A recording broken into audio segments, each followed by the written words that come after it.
mix. I can see you do it. I can see your movement. I can see you do it. I can see the bullshit. I can see you do it. I can see the movement. I can see you do it. I can see... Hello and welcome to the Weekly Stuff Podcast with Jonathan Lack. And Sean Chapman. We are here today to talk about stuff this week on the show.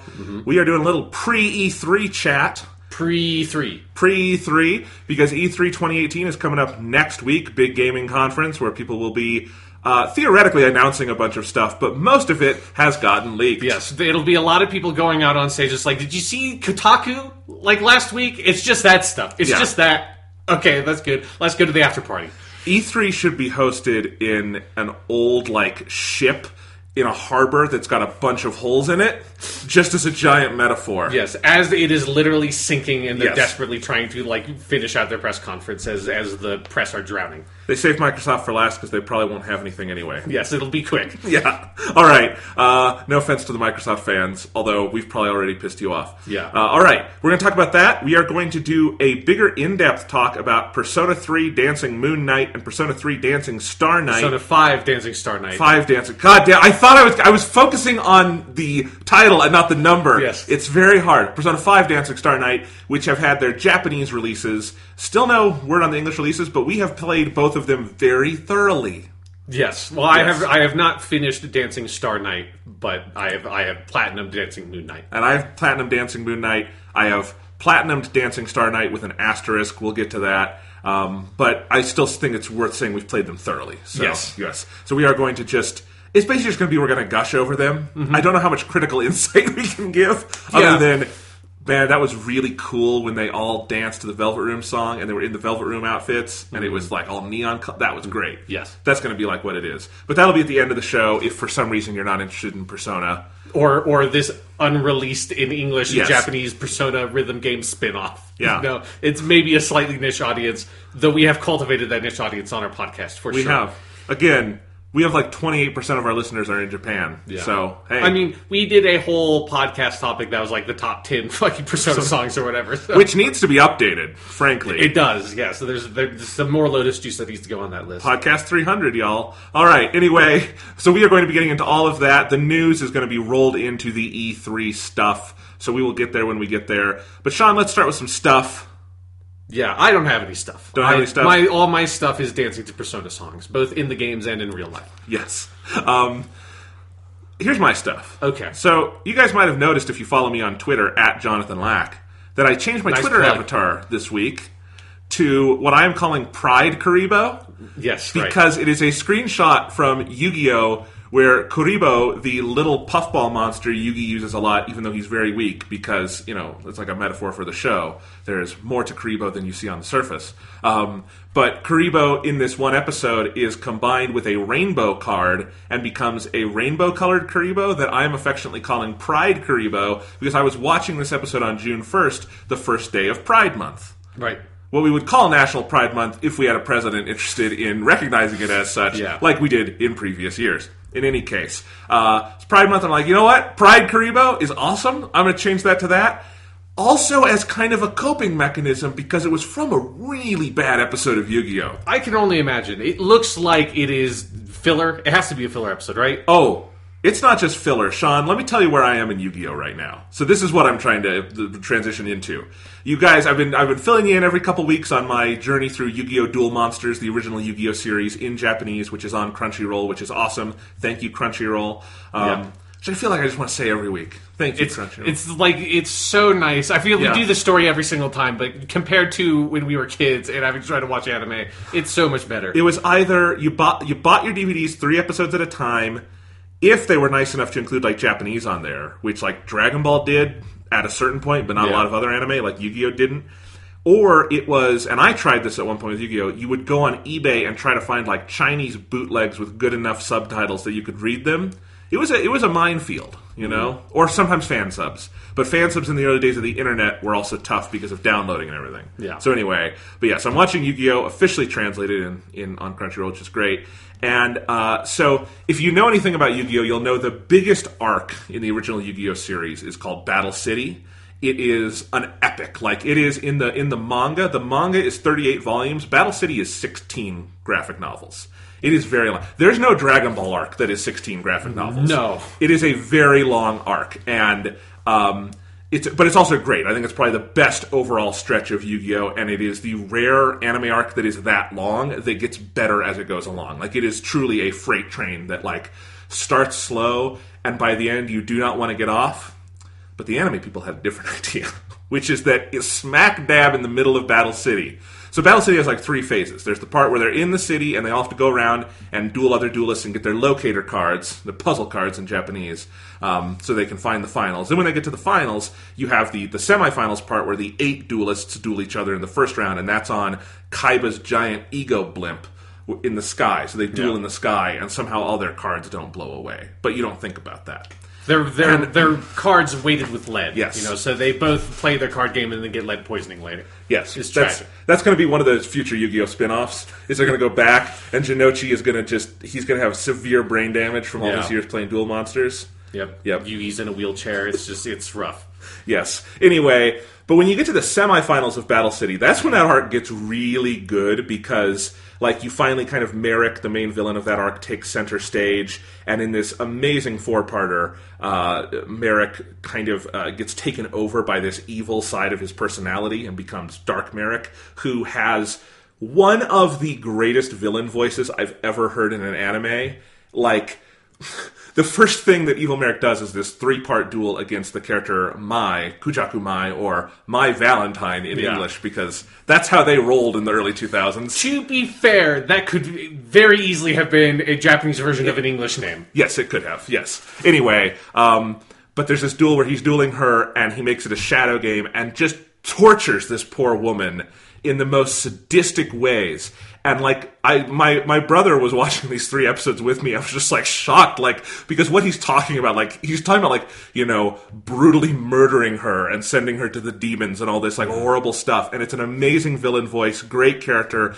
The arc is, like, getting so fraught with tension at this point because, like, people are not dying, but, like, falling into severe comas left and right. And there's all this, like, it's getting way out of hand. And it's the peak of, like, that thing, you know, if you like Yu-Gi-Oh! You love about Yu-Gi-Oh! Which is just how dramatic these fucking card games get. And it's fantastic. And then the last couple episodes of this stretch of the semifinals really are all set up for the home stretch of Battle City, which is you're going to get to the finals, and Yugi is going to have to face off against Merrick, and Kaiba has his own motivations. Like, you're winnowing it down to who the final people are going to be. You're learning about Merrick's backstory. They're putting all the pieces in place for this big final act. But in the anime, there was a problem. They had caught up to the manga. Right. Yeah. And, you know, it's never an easy situation. But what they decide to do is that right in the middle of this, when the semifinals are done and about to start the finals, which in the manga, it's just the next chapter is the finals. There's no break.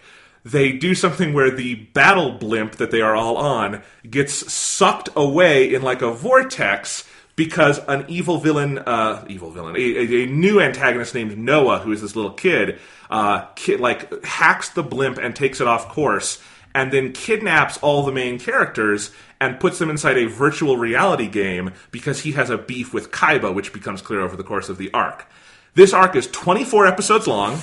It is a full half year. Like, if you were watching this in Japanese at the time, that would be 6 months off from the main story. And it was all to buy time because they were just way too close to the manga, which I am sympathetic towards. I have seen this done better, I will say, because it is a hard turn. It would be like, I don't know, if in the middle of, like, let's say the Android saga of Dragon Ball Z, if Cell, like, announces the Cell games, and there is a little filler there, but, like, what if Goku then, like, went to space and had to fight, like, 10 space people over 30 episodes? You'd feel like the momentum had been lost a little bit. They just stuffed 2 Garlic Jr. sagas right in there. Yeah, because people make fun of the Garlic Jr. saga. It's only 10 episodes. Yeah. It also, like, is very easy to skip because it comes between other stories. Yes, then it is never referenced again. Never referenced again. So it's, like, if you're going to put a filler arc, that's the place to put it. This is the weirdest place you could put it. And there is a really strong delta on Yu-Gi-Oh! Between the quality of writing done by the anime team and the quality of writing done by the author, Kazuki Takahashi. Mm-hmm. And you see, and there had been some other filler episodes in Yu-Gi-Oh! Up to this point, but it would be like one episode and you're like, whatever, and you move on. Yeah. But now it's like they're having to steer the ship for 24 episodes. Oh, it's bad. It's bad. It's so bad, Sean. The 2 episodes that, the thing that Pride Karibo comes from is a 3-parter that kicks this off, so the whole thing is that all the filler arcs on Yu-Gi-Oh! Are about corporate intrigue involving Kaiba's business, Kaiba Corp. Yeah. And this one is a sequel to a previous crappy 3-episode filler arc where Kaiba's board of directors, the Big Five, Kaiba decided to fire all of them because they kidnapped his little brother, which I think is a fireable offense. I remember this arc now, yeah. And they put him into their virtual world they've built, and so there's a little virtual world arc, but now it's a big one, because the Big Five were stranded in cyberspace, they've come back, and they take Kaiba and the other people from Yu-Gi-Oh! Into the virtual world because they want to defeat them in duels and then take over their bodies. Of course, yeah. Yeah, which has some unfortunate implications when one of them is a 55-year-old man who wants to inhabit the body of 16-year-old Anzu. Right, Taya in English. Yeah. They don't.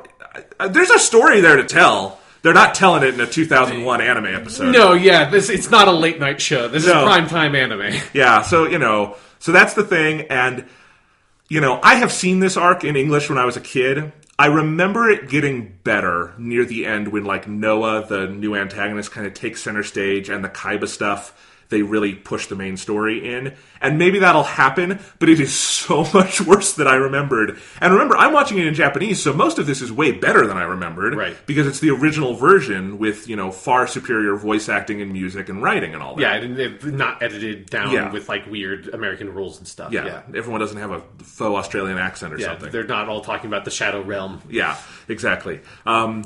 But it's bad. So Pride Karibo comes from a 3-parter where the first of the Big Five inhabits the body of a duel monster called Deep Sea Warrior and duels Yugi over 3 episodes. Now, a 3-episode duel, normally, you'd be like, okay, that's a standard length. It's going to be a little bit of people on the sidelines gawking.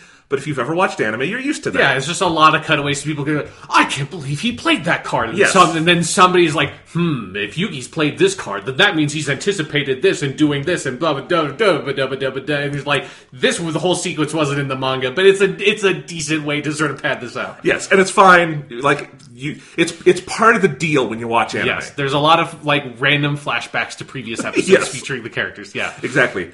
But this one is so unbelievably elongated. The duel itself is about 6 moves. Not 6 turns. It's about 6 moves. 6 cards played? Pretty much. Over 3 fucking episodes. There's one point, the second episode starts with Yugi doing an attack and falling into a trap.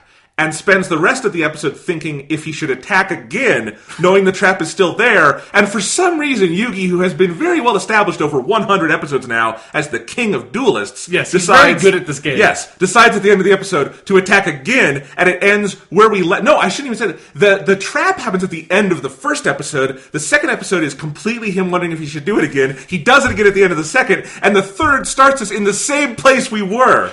It is, and it's got all these cutaways. It's like a filler episode inside of a filler episode. It really is, because it's also you were cutting away to all the other characters in new places in the virtual world, and it's all really boring.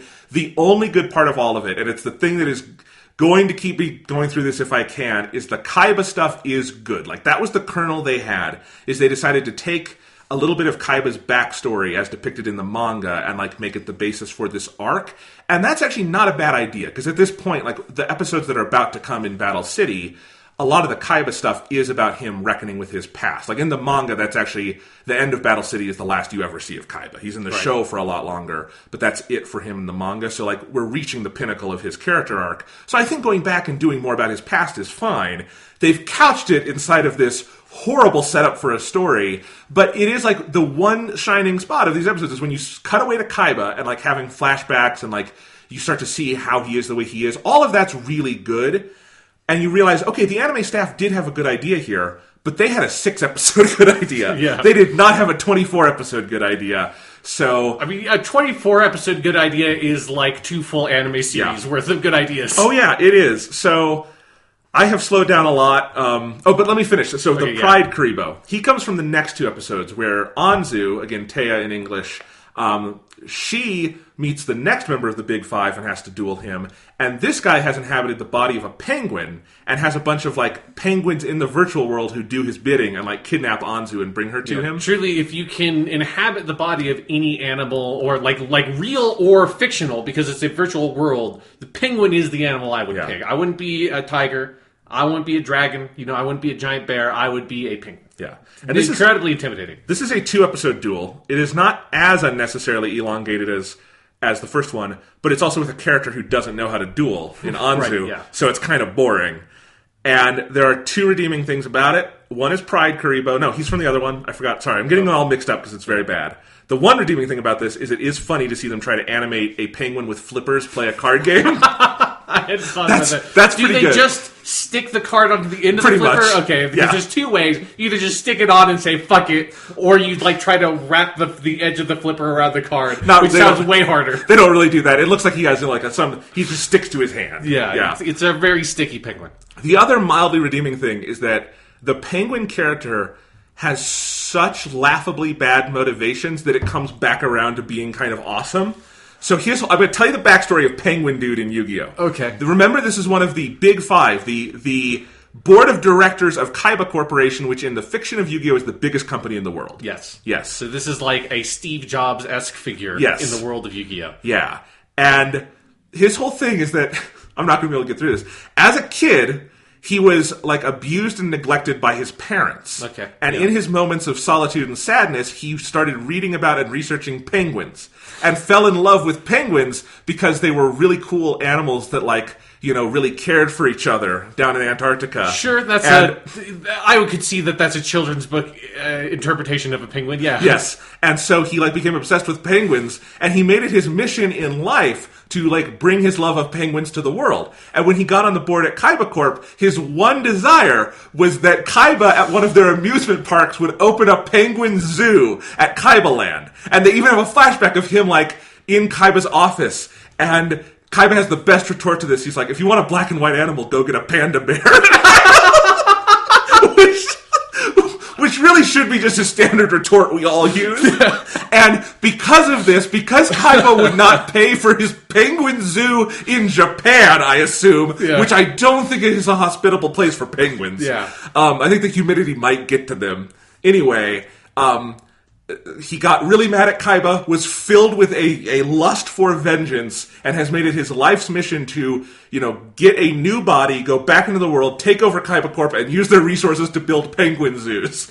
I've got a question for you, Jonathan. Does he ever address the big flaw here of why doesn't he leave Kaiba Corp and start with, he has to be absurdly rich, right? Yes. He's on the board of this company. Yes. Start your own fucking company and make a fucking penguin zoo. You don't need Kaiba to do that. This is Kaiba Corporation is not, obviously they have their fingers in a lot of pies, I assume.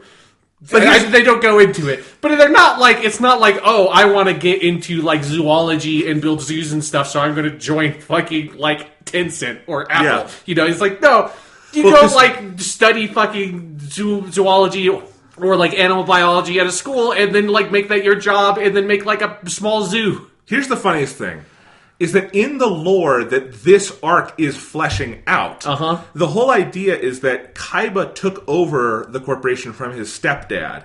And when it's kind of like Tony Stark and Stark Industries, under his stepdad, Kaiba Corp was a munitions company. It's a global munitions company. It is heavily implied that the Big Five were there pre-Seto Kaiba on the munitions company. And then Kaiba comes in and decides to drop all the munition stuff and become a game company, so they bring joy to people, that kind of thing. So the Penguin Dude got into this when it was a munitions company. Yeah, it's I want my life's passion since I was a small child who suffered severe abuse by my parents has been to make a zoo full of penguins that people can go to and find joy in the penguin. And so my first step is to get on the board of an international arms manufacturer and dealer. It's a very, I think, innovative step to accomplishing his dream. It's certainly creative. Yeah. It's not necessarily effective, but it's creative. So yeah, I will say my Yu-Gi-Oh! Rewatch has slowed to a crawl at the moment. The at the end of like where Battle City was, I think one night I did like 7 episodes. It was so good. I've done 5 in the last week. It's like kind of one a day. Yeah, like not even that. There's been some days where I haven't gotten through more than one. It's not great. Do you think that you're going to stick this out or skip it? I want to get through this arc because I saw it as a kid. I want to see where it goes. And I do know it's not that many episodes, and on the other side of it is like one of the best runs of the entire series. Here's the other downside, though. In the manga, Battle City is very near the end. After Battle City, it jumps into the final arc where the dark Yugi side of the Yugi persona, Yu-Gi-Oh, goes into his memories of ancient Egypt, and there's the whole ancient Egypt arc, and that's how the manga ends. In the show, they decided, we're not ready for this thing to end. It's our cash cow. So there is a good like year and a half of filler before you get to the Egypt stuff. And, this is like a 50-episode arc that comes... And in English, that's where I dropped out. I finished the manga. I never finished the anime as a kid. I don't know if I even ever got as far as where you are now in English. Because I was never super dedicated to it. Yeah. I just picked it up whenever I was kind of in the mood. Yeah. I think maybe you were already farther than I ever got. Yeah. Yu-Gi-Oh! Is a weird show because it's already only a partial manga adaptation because it doesn't do the first 7 volumes. And... within that, they add all this other stuff to it, and my understanding is that when they do get to the Egypt stuff, it's fairly different from the manga. So they do Duelist Kingdom and they do Battle City faithfully, and then it's a lot of other stuff. So I'm interested in seeing some of it. I don't know if I'll get all of it after this. Right. But yeah, it's been a trip. It's very interesting. I don't know. It kind of makes me curious to watch some of the spin-offs. Because at that point, there was no Kazuki Takahashi. There was no manga they're running off of. So the anime team, it's run for another 10 years. They must be doing something right. Yes. And there are a lot of people who say Yu-Gi-Oh! GX, the Duel Academy spinoff, starts kind of rough but gets really good. There are a lot of people who say in Japanese that show is great. And in fact, that show gets so weird and dark, it never even aired a final season in English. They never finished the dub. And that is all on Crunchyroll as well. So I'm curious. But yeah, I'm in a weird phase of this show. And again, I've seen my share of filler in anime. I do think the Virtual World arc in Yu-Gi-Oh! Is the weirdest placement of filler I've ever seen. Because it's just smack dab middle of your story arc. Cool. The one thing you have not told us, Jonathan, is where the fuck does Pride Karibo come in? Okay. Pride Karibo is how Yugi beats the Deep Sea Warrior guy in that first duel in episode 3. Okay. Because there's this whole new system where you have to choose a deck master who's a monster who plays on your... It's a whole thing. Okay. Yugi accidentally chooses Karibo. He wants the Black Magician. Karibo comes out. Karibo turns out to be useful in the end. And basically... Which is something that's never happened in the actual card game, by the way. I'm actually glad you let me brought this up. Because both of the duels in this arc so far... end with the main character, from what I can gather, just cheating. Because the writers... They always play fast and loose with the rules of the show, from what I remember. They do, but in a way that makes sense in the diegesis of the show. Sure. This is the end of that first duel in the Virtual World arc, Yugi versus the Deep Sea Warrior guy, is I literally could not tell you what is supposed to have happened within the rules of the game. Because what it is Yugi has to... So there's that guy's trap, right? That he spent 2 episodes running into. And so the guy has monsters on his field. Yugi can't attack the monsters or he'll get into the trap. He has to attack the guy directly, but there's monsters in the way. So he gets this card called Rainbow Miracle or something. And for some reason, this card can combine with Karibo for reasons that are not explained. Karibo becomes Pride Karibo, and then Karibo jumps across the field to the other player and creates a rainbow bridge. And then Yugi's Gaia the Swift Knight, which I think has the ability, it can attack it can be summoned without sacrifices, but they don't say that, so it looks like Yu-Gi-Oh! Just cheats and summons a level 7 monster. And Gaia is able to run across Karibo's Rainbow Bridge and kill the guy, who I think had more life points. So the math doesn't even work out. It's so nonsensical. I'll admit I was only paying about 50% attention at this point, but it was what am I supposed to take away from this episode? That made no fucking sense. So there's that. And then in the Anzu one, her deck master is the Dark Magician girl, the Black Magician girl. Yeah. And she plays a card at the end that allows Black Magician girl to summon a black magician to fight with her, even though one of the whole points of the story is that Anzu did not have a dark magician in her deck. Oh. And so the dark magician comes out of Yugi's deck, who is watching over there, and the penguin guy is like, how'd you do? That's cheating! And then he dies, and I'm like, yeah, that's cheating, Anzu! How did that happen? It's like, I just love, like, then you have, like, Jinochi gets into a duel, and then at the end, it's just he wins and pulls this, like, amazing combination of cards out, and then the camera just pans down, you see he's got, like, a little thing on his wrist that, like, shoots cards out, like Lando in Solo. It is weird. I don't get it. Because one of the fun things about Yu-Gi-Oh! Is that in the manga, the like official story, and in the good episodes of the anime, Kazuki Takahashi is very good at writing these duels to be exciting and strategic and deep and multi-layered, and like they're exciting as a lot is going on. And these ones are like little kid versions of that. It's really bad. Yeah, where they're just like making up the rules. It's like, how is Yugi going to get out of this one? What if we just made some bullshit up? Okay. What if Karibo could become a rainbow? Rainbow Karibo. Yeah. Which, by the way, Rainbow Karibo is a real Karibo that looks nothing like the Rainbow Karibo from the show. Which I assume this card comes in later. He doesn't even look like a Karibo. He looks like a parasite. I would not want Rainbow Karibos, honestly. The other, the Pride Karibo from the show looks cute. I mean, he looks like Karibo they put like a Photoshop gradient filter on him. But that's part of why I love it. It's like the cheapest effect. It like, all right. It's good. Well, anyway, that was a lot of Yu-Gi-Oh! Talk, but that was fun. All right. If you watch some bad anime filler, you got to get it off your chest. I understand that. It's entertaining. I'm watching it so you don't have to. Sure. All right. I wasn't going to, but thank you for taking the bullet anyways. Seriously, if you want to watch Yu-Gi-Oh! Great show. You can just skip these 24 episodes. Yeah. You do not have to be a completionist like me. That's what I would say for almost every single long-running shonen anime. Just skip the fucking filler. Just look up something online and skip the filler. There are lots of resources available for you to make that easy. All right. Sean, you want to talk some E3? Let's talk about E3, Jonathan. All right. So next week, we are going to be doing our full E3 coverage. For the first time, we're doing it daily. We are going to have podcasts Monday, Tuesday, Wednesday morning, recorded Sunday, Monday, Tuesday nights. Yeah. So we're going to do the Saturday and Sunday shows. We're going to record those Sunday night. The Monday shows Monday night, the Tuesday show, which is Nintendo, and anything else that comes up Tuesday night as like a wrap-up, and those will be out in the morning as daily podcasts. So we're going to get it all out there. We're not doing just one giant 7-hour podcast this year. Yeah, because that was unreasonable. And by the time we got to like the Nintendo and Sony stuff at the end, it was like, we have to end this podcast. Yes. Yeah. Because you remember what we also had that week? What was we had Twin Peaks and Doctor Who last year, and the Twin Peaks one, I think, was part 8, the really famous like avant-garde nuclear episode. Yeah. So we had a lot that one. That's still our longest podcast.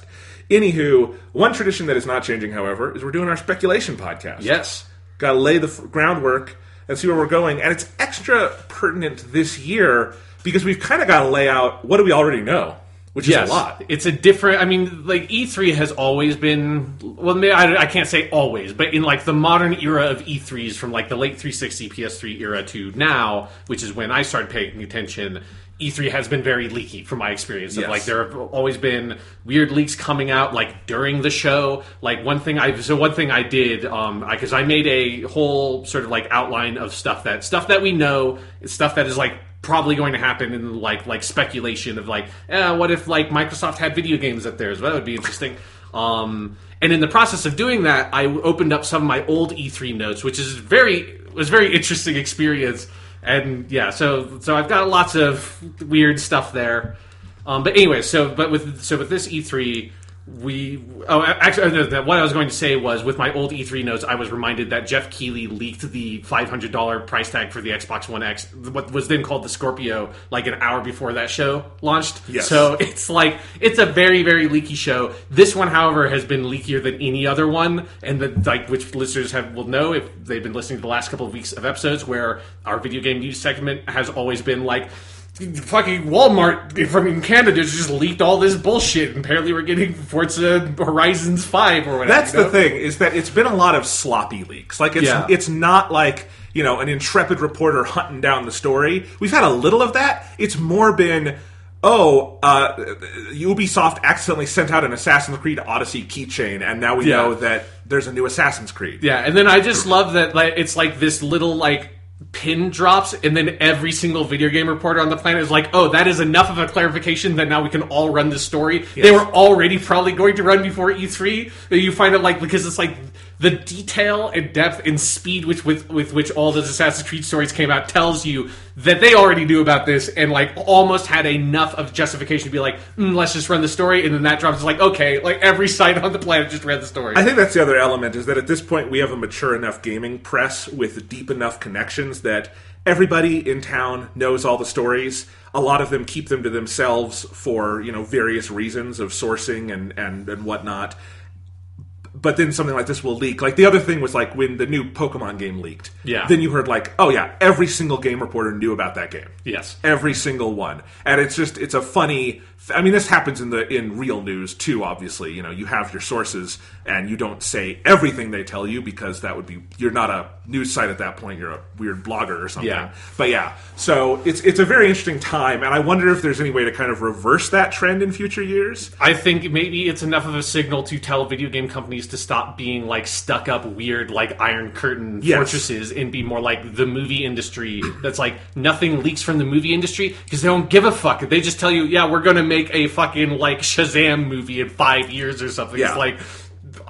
and that's why like half of the movies you've ever heard of are never actually made, because they just like tell you about it as soon as like a random producer has the vague inkling they want to make a movie. It's why Disney hasn't like blacklisted the Hollywood Reporter for breaking the Boba Fett story. Right. It's like that's just business. Yes. It happens. All right. So Sean, where do you want to start? Let's start at the beginning. I have run through and made this outline with I was trying to be pretty thorough. I think I have every leak on here and a lot of speculation. I basically made it in the order of the order that the shows are going to play this year's E3, because for whatever reason, every fucking year, a bunch of the people like Microsoft have decided, fuck it. We had this Monday slot forever. What if we just went on Sundays? Like, fuck off. Anyways, we're going to start with Electronic Arts with their EA Access Play bullshit show, whatever they're calling it. That's not actually at E3, but it is at E3. That is going to be on Saturday. So, stuff that we know for sure is going to be there that they basically just said. Anthem, obviously, the BioWare game, if that game ever comes out. I think they're gonna pull an Andromeda, and it's gonna come out whether it's ready to or not. That's what's gonna happen to Anthem, Sean. Yeah, I think they originally were saying that they wanted that out like late 2018 or something last year. That's not happening. No, but they've said now they want it end of fiscal year 2018, so it's literally in the exact same spot as Mass Effect Andromeda, where they're telling BioWare like March 2019 or bust. And, I mean, Anthem will be interesting, because I think either Anthem works or BioWare is done as a company. Like, I think Andromeda was a big enough thing, or they're at least done with EA if this doesn't work, and I think EA has a long history of, like, when they are done with a developer, they do not, like, let that developer go, they kill that developer. Yeah. Which we saw last year. Yeah, I mean, overall, the EA relationship has not been healthy for BioWare. There are a lot of ways you can back that claim up, read the stories. But yeah, this is interesting. Anthem really is, and there've been reporting on this that BioWare internally views this as a make it or break it moment. Yeah, I mean, they've basically said publicly that all hands are on deck for Anthem, that the team that was working on Dragon Age 4, I guess is what it would be at, are basically all working on Anthem, and that game is in a stalled production state. I look forward to finding out just how thoroughly Frostbite, the engine, fucked up Anthem right when that game comes out, because you know that Jason Schreier's like sharpening his tools, is like, I got another one, guys. Yeah. Here we go. Like, fucking Frostbite.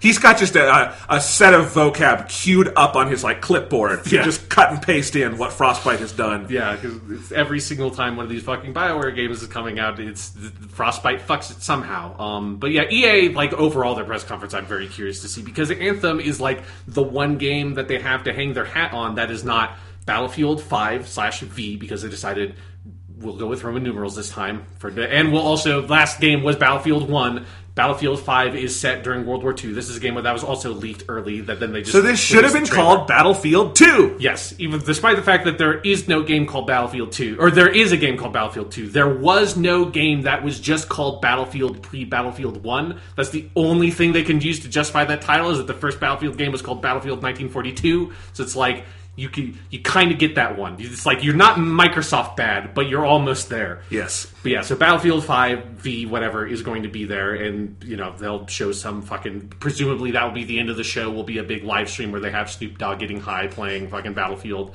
like they did with Battlefield 1 in Battlefront 2. Obviously, the EA will do their big sports title rundown. If you're someone who really likes FIFA games, you probably really don't watch E3, because if you did, this would be the only part of E3 you'd watch. Because my impression is that people who buy sports games kind of only buy sports games, so that's kind of it. But we will find out about FIFA. We'll find out about Madden. We'll find out about NBA Live, or whatever the fuck they call their basketball game that nobody buys. That will be here, and I will have to suffer through 30 minutes of people talking about fucking soccer on stage. Then that's actually, I think, all the stuff that we have basically confirmed, and that seems like that's definitely going to be there. So from here on out is just a lot of speculation. For the past couple of years, they have had a kind of pseudo indie game under their EA Originals brand. This year, it was that Get Out game that got a pretty lukewarm reception. That A Way Out. Get Out is the Jordan Peele. That's right. A Way Out.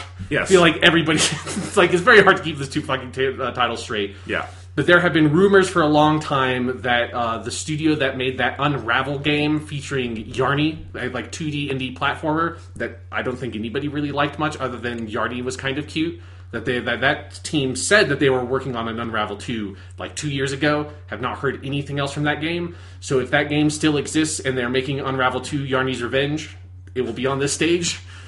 It's gotta be, or that game's not happening. Other than that, there has to be some sort of pitch to the indie crowd. We gave this one creative visionary a bunch of money and hope that 3 months later he doesn't embarrass himself at the video game awards and go fuck the Oscars, man. Video games is what it at, which is what the fucking Way Out dude did. Yes. I think that segment where they do the indie game thing should be a live stream, Skype thing, where the camera is trained on a couch in the EA offices, and they have the developer going through the couch looking for spare change. Mm-hmm. And that's it's the spare change segment.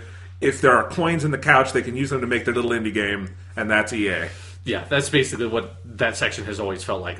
But they'll definitely trot out some sort of inspirational male developer. It'll definitely be a male designer, and put them out on stage and make a little speech about their passion project. Next up, Star Wars. What do they do with Star Wars? Yes. Do they just publicly come out and just apologize to Disney in a desperate hope to retain the license to Star Wars? They bring out Bob Iger on a big throne, and the head of EA gets down and shines his shoes. Yes, Andrew Wilson, CEO of EA, who looks like a fucking supervillain. Yeah, I hope that happens. The one thing we do know is that that team led by Stig Asmussen, who was the game director on God of War 3, that is now at Respawn, that they are working on a Star Wars game. That the last I think we saw and heard of that was in 2016 when they did their weird, we don't have any video games to show, guys, so we have behind the scenes footage of somebody shooting a part of an animatic for Mass Effect Andromeda on this computer, and then here's Stig Asmussen standing in a mocap studio,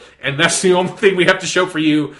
Criterion is still a developer we own, but they don't make video games anymore. And that whole E3, that's the last time I believe we ever heard about that game. So. Yes. Didn't Criterion have a game that E3 that was clearly in pre-alpha stage? Oh yeah, with temp textures and stuff. Yeah. That was we were the studio that used to make Burnout, the arcade racing games that everybody loves, and then EA gutted our studio. And so what if we made another racing game? And we've never heard about that. Yeah. Do you think that game is just done? Oh, that game is definitely done. I don't understand. I mean, the only reason why they showed that in that state at all was because they had nothing to show that E3.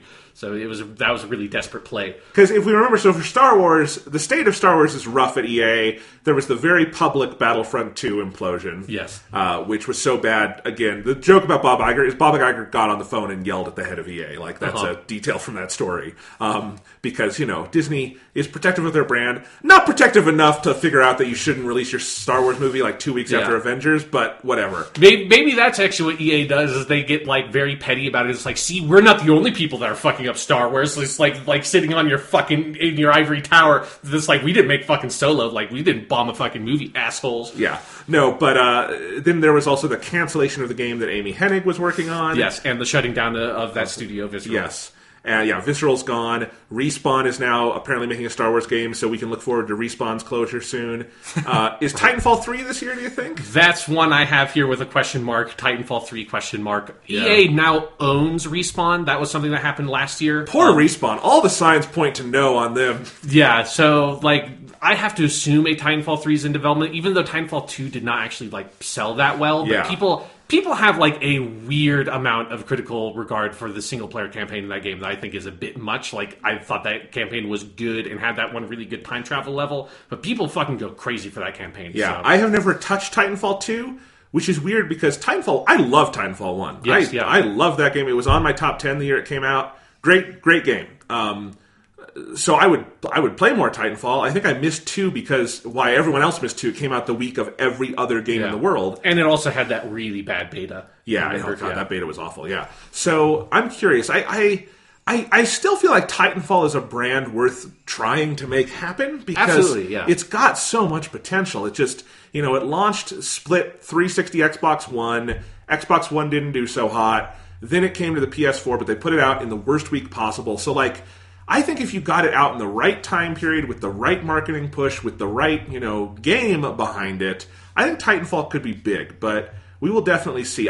Does this year feel too soon, though, to do any Titanfall stuff? Because Titanfall 2 was 2016, so... Because they're not showing it unless it's this year, I would feel like, right? Probably. But again, EA is in this weird camp like they were in 2016 or 2015, whatever that one was, where they have, nothing to show. Yeah. That's making this outline. That's what it felt like, is they have Battlefield, they have Anthem, and they kind of have nothing else specifically to show. So... in the past, EA in that situation has proven themselves to be we'll show something even if we don't have anything else to show. So I think I would bet that we get at least a teaser of a Titanfall 3 because again we know that game has got to be in development. Another thing. Wait a second. Yeah, I'm going to plant my flag on the ground with a prediction. Okay. Titanfall 3. It's announced. And it's coming out the same day as Red Dead Redemption 2. Just to prove they haven't learned any lessons. That's what they're going to do. They're going to send it out to die. Yes, it's going to fucking, finally, we're going to take down Rockstar. Nobody else has had the guts to do it. I know that GTA 5 has sold 100 million copies or something insane, but Titanfall 3, that's the franchise that will finally topple. Yes. That Rockstar look, money. Guys, there's a non-zero chance that happens. Be honest. I mean, it was their strategy around Titanfall 2 was one of the stupidest things I've seen in terms of a AAA company releasing a video game. Yes. What are you doing? Why are you releasing this right next to all these other games? You're crazy. Right next to your own video game. Fucking Battlefield. Another thing, going back to the Star Wars thing really quick. One thing that I thought was very funny when I was looking over my E3 2017 notes was I had a part here where I write, John Boyega is in a video, right, he's British, Finn is going to be in the first free DLC stuff. John Boyega is really cool, the DLC is free, can't wait to see what the microtransactions are like. So I fucking called that one at last year's E3 because holy shit. Do you think that they publicly say anything on the conference about moving away from a loot box strategy? Do they just take that pill and be we've heard what you had to say and we've really listened to your complaints and we're moving, because that's kind of what they did with Battlefront 2 when they premiered that game last year, was them saying they had a whole video that was we heard what you said about wanting a single player campaign and guess what, we've got it, and that worked out great for them. If Battlefront 2 is part of the show, as in they have new stuff they're going to pitch a DLC, then yes, I think they do that, but it might not be part of the show. Okay, you know what I mean? Yes, I can see that. Yeah, I don't think they're going to bring it up out of the blue. I don't think there's going to be a heart-to-heart for those still playing. It will be in the context of if they are pitching a new big DLC. But I don't know if they're even doing that. That game feels like they've kind of cut their losses on that one. Yeah, I mean they really did, by literally cutting out the loot boxes from the game. Yes. Next up, PopCap Studios. EA owns them. They haven't released the game since 2016. They did the Plants vs. Zombies stuff. Did they do Peggle? Yes. I love Peggle. Yes. That's all I want to say. I want Peggle 3. Peggle's great. I mean, that was one of the more memorable moments, I think, that since we've done these E3 podcasts, was whenever they came out and announced Peggle 2, of the guy just standing on stage and saying, Peggle 2! And pumping his fist in the air, and they had a bunch of, pyrotechnics go off. Yeah. That was a good moment. That's maybe the most excited I've ever been watching an EA press conference. Yeah. Since we started this podcast, because they have been really bad for the last couple of years. I love Peggle. It's a great puzzle game, and it's also one of the only games that sounds like a very glib way to describe a sex act. Okay, moving on. Do you think they say anything about Need for Speed, Jonathan? No. Yeah. When was the last one? Need for Speed 2015? Was that the last one? I think that was God, the last one. There must. Well, if it's been that long, No. then maybe. No. That was one that they just called Need for Speed. No, last year Need for Speed Payback came out. That's right. Yeah, I don't think so. I think Need for Speed is a dead franchise walking. Yeah, obviously, since I was on the Wikipedia page and I saw Need for Speed Payback, and I thought that was a mobile game or something, because Yes. I thought the last one was the one that was just called Need for Speed. Nope. Unless they're planning like a big, forceful reboot or something. But I think all those dreams died with the Aaron Paul movie. So That was like in 2013 or something. Yes. That was a long time ago that they made that Aaron Paul fucking Hail Mary. yeah. I mean, they have that Ghost Game Studio, but yeah, even if they are still making Need for Speed, which I think is an open question at this point, they would not show it this year if the last one came out last year. Burnout. So Burnout Paradise Remastered came out this year. It's really fucking good because Burnout Paradise is really good. Burnout was really good. They basically gutted Criterion, but Criterion still technically exists even if the people that made it Criterion are not there anymore. Do you think that they say anything about Burnout, Jonathan? I think they announce a remaster collection of Criterion's best games, and they call it the Criterion Collection, and they don't And then realize they get sued. Yeah, and then they get sued. I think that they do that at noon, and by 2:00 they've been sued. Yeah, and then EA just closes its doors and shuts it down out of like embarrassment as much as like the financial situation. Like, Yes. fuck it, we're done. We fucked this up so bad, guys. I don't think there's any more Burnout. Neither do I. I think there's a possibility that at some point they could try to relaunch that series, especially if the remaster did well this year. I don't know the numbers on it. Yeah. It was certainly very well received, but it just doesn't feel like the kind of thing EA makes anymore. So I don't think so. Yeah. And that's all I have, because Okay. I was really like fucking stressing my brain out trying to come up with anything else that EA might possibly show. Who does Splinter Cell? Ubisoft. Okay, so that's a different show. You can see why I get that mixed up, but yes. Yes. Yeah. So EA, do you have any other thoughts on EA other than I hope they don't keep on fucking it up? Because they had a hell of a year in 2017. They had like a catastrophically bad year for a video game company. I mean, EA has such poor public perception. They're ranked on like consumer polls worse than like Wells Fargo or something. Yes, and that's been happening since like 2012 because Yes. if you make video game people angry, they get very angry on the internet. They do, and it's stupid. EA is not as bad as Wells Fargo or No, something. not even But- in like the same sphere of bad company. But it does say a lot about, I think, their public perception. Mm-hmm. And I don't know. They could also just come out. The dude Anthony, what's his name? Andrew Wilson. Andrew Wilson, he could come out, he could have grown a really big Snidely Whiplash mustache, he could be twirling it and just carrying a bag of money labeled microtransaction money, and he could just stand there and laugh at everyone for a few hours as, like, clips of their new shitty games show on screen, and then they show a, like, team of BioWare employees shackled in the basement, coding furiously. Yeah, for Anthem. Yeah, and He just weeping. opens up that briefcase and starts eating dollar bills. Yes. Like, yeah. I think that's also non-zero chance of that. It's true. But let's move on. Yes, let's move on from EA. Let's, as we all must. I think as a culture, let's move on from EA. Yeah, it's bad. Especially, like, once that the whole... I did get that, like, the visceral Star Wars game was really troubled. But once all that shit went down and that studio got shuttered, it's like, oh, fuck off. I'm so done. I'm so done with what they've done with Star Wars and everything. Which is the only thing they have going for them for me at this point. Yeah. Because they also killed Mass Effect. Microsoft. The show I am most excited to see... because I just have no idea. So this is the one that by far has the most question marks on mine of... I guess they don't have a lot lined up. Is it just one giant question mark, or do you have... No, you have bullet points. I had Okay. to make some bullet points. Okay. So, number one bullet point, Crackdown 3. It has to be here, right? It has to be the centerpiece, or I don't know what is. They have no... Okay, they have... No, I don't think they have any other announced games. No, they have none. They State of have, Decay like, 2 is some already out. small, very small things. But in terms of their first party, obviously we know that Forza's happening. We'll talk about that. Yeah. But that's not technically announced. Crackdown 3 is their only, like, major announced game. Yes. And it's been announced since the launch of the Xbox One. Yeah, I think it was at least 2014, which Yes. was an interesting E3 for them because that was when they showed Scalebound, which is a game that no longer exists. That's when they showed Crackdown 3, which went MIA for like 3 years. And that's also when they showed what was that fucking card game from the original Xbox era that they were making a sequel to that studio got shuttered by Microsoft, and then there was that Fable game that they were making, Oh, right. and then Lionhead Studios got shut down. So Yeah. Microsoft has kind of like with EA, has a lot of bodies in the cemetery at this point. Yes. And one of those might be Crackdown 3 in the studio making Crackdown 3, which I don't even remember what their name is. Yeah, I mean, we talked about this. I also think there's a non-zero chance that Crackdown 3 is dead. Yeah, because it got delayed. Yeah. What the fuck is happening with that game? I think that game almost certainly got stripped down to nothing and had to be rebuilt. Probably, Because, yeah.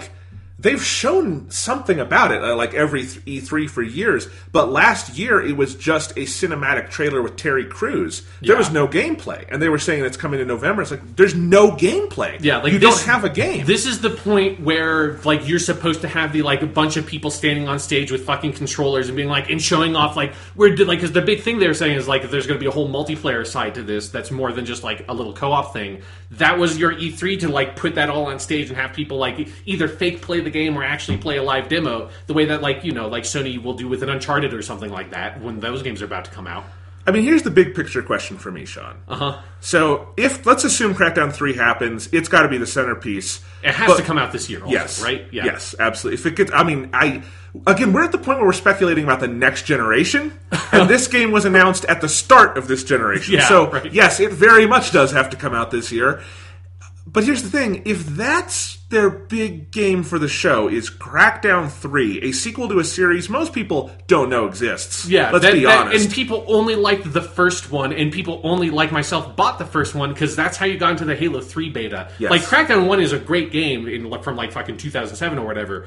But it's a relatively obscure title that they came up with a very smart strategy to boost its sales, and because it was a strong enough game to get word of mouth from that, and then they fucked it all up with Crackdown 2, which is terrible.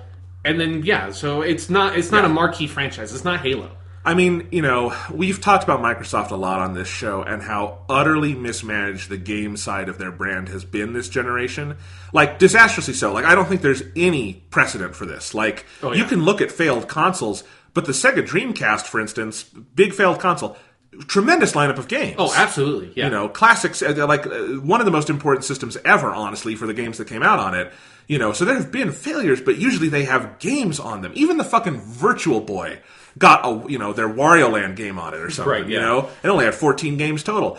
And Microsoft, part of that is Microsoft has developed no new IPs for this generation. They've relied exclusively on IPs that generally originated either in the original Xbox era or early 360, like Crackdown.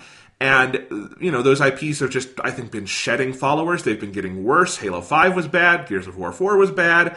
I think Forza has been a bright spot, but that's also not something that, sells consoles necessarily. Yeah, it's such a known quantity that it doesn't move anything. It's the people who like Forza and have liked Forza since the mid-2000s. Yeah, so, I don't think there's any way to look at the Xbox stuff and say they're not basically in crisis on the game side of things. Yeah. And that's why this E3 is interesting, is either they find a way to build that back up and convince us, no, we do have a lineup of games worth buying this thing for, or, my belief for a while has been I think this is the last generation for Xbox, and I think that's still very possible. Yeah, it's definitely possible, because one of the main things that has happened, as I kind of was talking about with a lot of those games they were making around 2014 that then those studios got shut down, is that Microsoft has closed a lot of studios but has not acquired a lot of studios. And so the little bit of exclusive stuff that they do have is either old first party studios that they that they cobbled together after the deals they made with Bungie and Epic went away. And so they made 343 Industries to make Halo games. They made the Coalition, I think, to make Gears of War. And then they have their Forza stuff. But then all their other stuff, all the other studios that they had exclusive partnerships with, like Lionhead, are gone. And so that's one thing that makes it hard to make this speculation list, is that they don't have the thing that Sony has or Nintendo has, all these properties, and then a lot of studios that are basically just called the Nintendo Studio blah blah blah, right? And then Sony has this big list of premier interesting developers from Sony Santa Monica that just made God of War to obviously Naughty Dog, and they've got just such a rich group of developers that make so many different games that it makes interesting to speculate. With Microsoft, other than Crackdown 3, I have Forza Horizon 4 that's definitely coming out. I don't know if there's anything else to say about that. I'm excited. That'll be the reason I dust off my Xbox this year. Forza Horizon 3 is the best exclusive on that system by a wide berth. It is a truly great game. Nearly by definition. Nearly by definition, yes. Yeah. Also, maybe Forza Horizons 5 might come out based on that Walmart leak. I'm really excited for that one. In joke for all y'all. Yes. Gears of War 5, that was part of the Walmart leak as well. It feels early to do another Gears of War game, but... Desperate times call for desperate measures, yeah, Sean. I mean, if you can shit out a sequel to Gears of War, they've been doing it for a while. So yeah, Gears of War is an easy one to shit a sequel out for. Yeah, so it's not going to sell great, but it'll get some people stuck in their parents' basement excited. So I'm expecting there to be something about Gears of War 5. Yes. At the show. I don't know if it's like a big demo or something, though when they premiered Gears of War 4, that went on for what felt like 10 fucking minutes. Yes. That was a while ago. Halo 6. Is Halo 6 at this show? I feel like we've had this conversation on and off. No. And we both kind of feel no. I think it is possible we get a cinematic trailer a la the first look at Halo 3 in 2006. Yeah, or they did that for Halo 5 as well with like Yes. the cloak or whatever in Yeah. the desert. That's not anything that's in that game. That's possible. I think there will be a Halo game this year. I think they're probably doing a Reach remaster. We've heard things about that. Mm-hmm. They have to get something Halo out because it's been 3 years and they want to keep the brand alive. Reach is a well-loved game. It's the only one that has not been brought over to the Xbox One as a remaster. So I think that is the game that we will see like demoed and shown off. That's cool. I love Halo Reach. But yeah, I don't think Halo 6 is ready for this year. In part because Halo 5 is just a game that clearly shows 343 had no goddamn idea what they were doing with that property. Yeah. So, But like, what would be interesting about that is that new mainline Halo games have come out every 3 years since 2001. yes. So it's 2001, 2004, 2007, 2010. And then actually I think that's when it went short, right? Yes, then it was 2012 is for Halo 4. 4. But then it went 3 again because 2015 was Halo 5. So 2018 should be Halo 6. I'm just, look, in this environment, if Halo 6 was coming out this year, we'd have heard about it. There's I just agree. no way. And maybe we're wrong.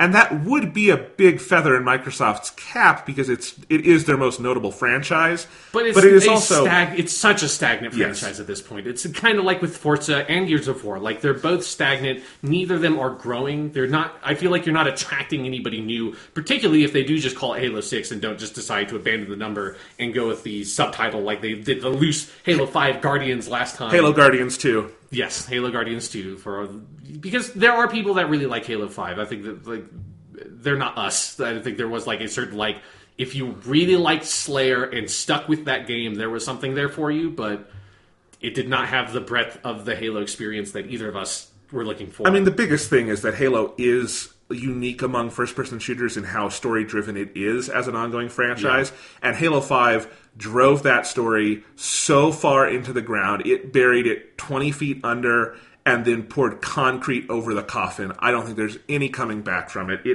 I again, when I think of Halo 5, I just get depressed.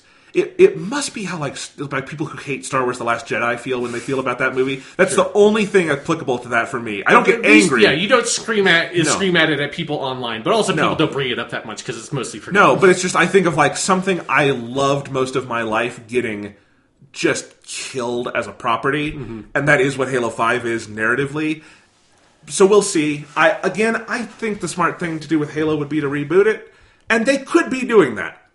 It's not out the realm of possibility. I mean, they would have to. They just sort of like say, fuck it. Because Halo 5, I don't remember exactly what the cliffhanger was. I just remember that there was a cliffhanger. Cortana has gone evil and has taken over all the Halos. Right, yes. And the Halos are back. So if they do reboot it, they have to either just abandon that story or shit out like a comic book that finishes that story or something. Because it's kind of the modus operandi for this thing. I mean, let's assume Halo 6 isn't this year and is next year. How weird will it feel going back to that particular story in the year 2019? Yeah, right. At the end of this generation, trying to finish a trilogy that started on the previous generation. Yeah. It's gonna, I don't know. We'll see. Yeah. Sticking on the Halo thing for just a little bit longer, there has been reporting by which like they have officially announced that there is a game called Halo Fireteam Raven. I don't know if you've heard about this, Jonathan. Have you? Do you know? No. What is that? It is an arcade game exclusively for Dave & Buster's, where it's a light gun game basically, but with it's 4 players. It's set during the events of Halo 1, and you're like ODST people, I think, and you shoot stuff in Halo, and it's a light gun game for Dave and Buster's. Do you think that's coming to Xbox or something, or did you just put that on there for a fun fact? Okay, I actually I did not put it on the outline, but then we were talking about Halo. I remembered that I watched the trailer for it because I thought it was very funny that they were making this. And if there's anything that's going to depress you about the state of Halo, it's that they're making a fucking Dave & Buster's game. Yes, it's like I didn't even realize that Dave & Buster's still existed until I saw that headline. Sean, another Halo question: do you think we get either of or both Halo Spartan Assault 3 or Halo Wars 3? Well, Halo Wars 2 is a video game that I think got sucked into a portal and nobody remembers until you just brought it up. Because did that come out in like 2016? And I feel like it came out like January or something of 2016. That might have been last year, Sean. Let me look this up. I think Halo Wars 2 is 2017. Yeah. People just forgot that game existed the moment that it came out, which was alarming. Yeah, it was February 2017. Fuck! It's barely been a year. Oh my god. That game got ignored. Yes, so that is one of the most just like lost AAA, like quote unquote AAA, but like first party games for any system I've ever seen. Like it's like the brute force of this generation. It's just like it came out, it's an Xbox game. Somebody played it. Somebody had to have played it. I don't know who. I liked Halo Wars 1 in that game. Nope. Moving on from Halo. Fable? No. There are rumors that Playground Games, that's the studio that makes the Forza Horizon games, are working on a Fable 4. That there have been rumors for that for a couple of years now. That's possible, because that would be a very Microsoft move of like, we have no franchises, so let's revive a dead franchise. A dead franchise that, by the way, like has 2 good games and then a really bad third game that nobody liked. I hated. I really liked Fable 1 and 2, but Fable 3 is terrible. And then they made like a Kinect game and some fucking like Xbox Live Arcade games. Yes. And killed the studio, Lionhead Studios, that made the Fable games. And so I think it's possible that they're just fucking dumping a Fable 4 in Playground Games' lap. I don't think that game would be good. No. I don't even know if that game would be good with Lionhead Studios. I certainly don't think it would be good without them, because the Fable games are pretty distinctive in terms of their style and humor. Don't make a Fable 4; it'll just make me upset. No. That's a franchise I used to really like that they just destroyed. Next up, this is only like kind of like a point of order. The Metro Exodus game got premiered on Microsoft's stage last year. That game has been announced as having been delayed to 2019, because that was one of the games that was like, it's coming out 2018, and they put that year up on like in big white letters on a black screen. You're like, that game's not coming out in 2018. That game's not coming out in 2018. It's not a Microsoft exclusive or anything, but it was one of the first things they showed at last year's show. I think they should start the show with the exact same trailer, just rerun it and see if anyone notices. And just like, don't even like delete the 8 and put in a 9. Just like fucking like with, Microsoft Paint or something, just paint over the like bottom little like quarter of the 8 to make it look kind of like a 9. Yes. Yeah, I don't think that game will be there, but it is just something to bring up. Another kind of like that, because again, I'm desperate to find things to put in the Microsoft section. State of Decay 2 just came out. The people who like State of Decay seem to like State of Decay 2. So Microsoft does put out video games. They put out one. Once in a while. There's been that and Sea of Thieves. Yeah. This next one, Ori and the Will of the Wisps, is something I actually totally forgot that they announced last year until I was looking over my notes, which we'll go over my notes from last year's E3 at the end of this section, because there's some weird stuff in there. But yeah, they're making a sequel to Ori. I don't even think they gave a vague date when they showed the trailer last year. So they might show another trailer. It's one of the more acclaimed games on the Xbox this generation. So yeah. So it wouldn't be surprised to see a trailer. I certainly don't think it's coming out this year, but they have to show something. They will talk about Minecraft for too long at this year's show. That is the prediction I am more solid about than anything else on this list. They will talk about Minecraft for like 15 fucking minutes and nobody will care. Yeah. Moving on. VR? Question mark? I have VR question mark on a number of different conferences.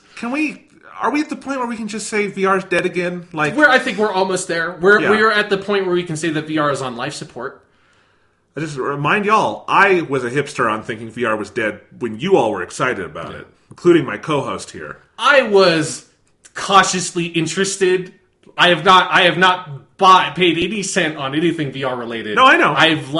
I enjoyed watching YouTube videos of people playing VR and like old video game people particularly playing VR and being kind of like, oh, this is cool. And they haven't made videos like that for like 2 years. I'm not convinced any consumer has ever bought a VR device because I've only ever seen game critics who are sent the equipment for free using it. Right. So, yeah, VR is not a thing. Yeah. It's never going to be a thing. I don't think it's going It's to be like on 3D Microsoft in stage. movies. Fuck off VR. Yeah. No. Recore 2. I like Recore. I do. It's a good game. I need to play Did you play, version. Recore the definitive edition? No, but I would like to. I think Recore is... I don't know if I would say underrated. Its problems are very real. But I also like... It is just a kind of game that is so kind of rarely made. And I do think like...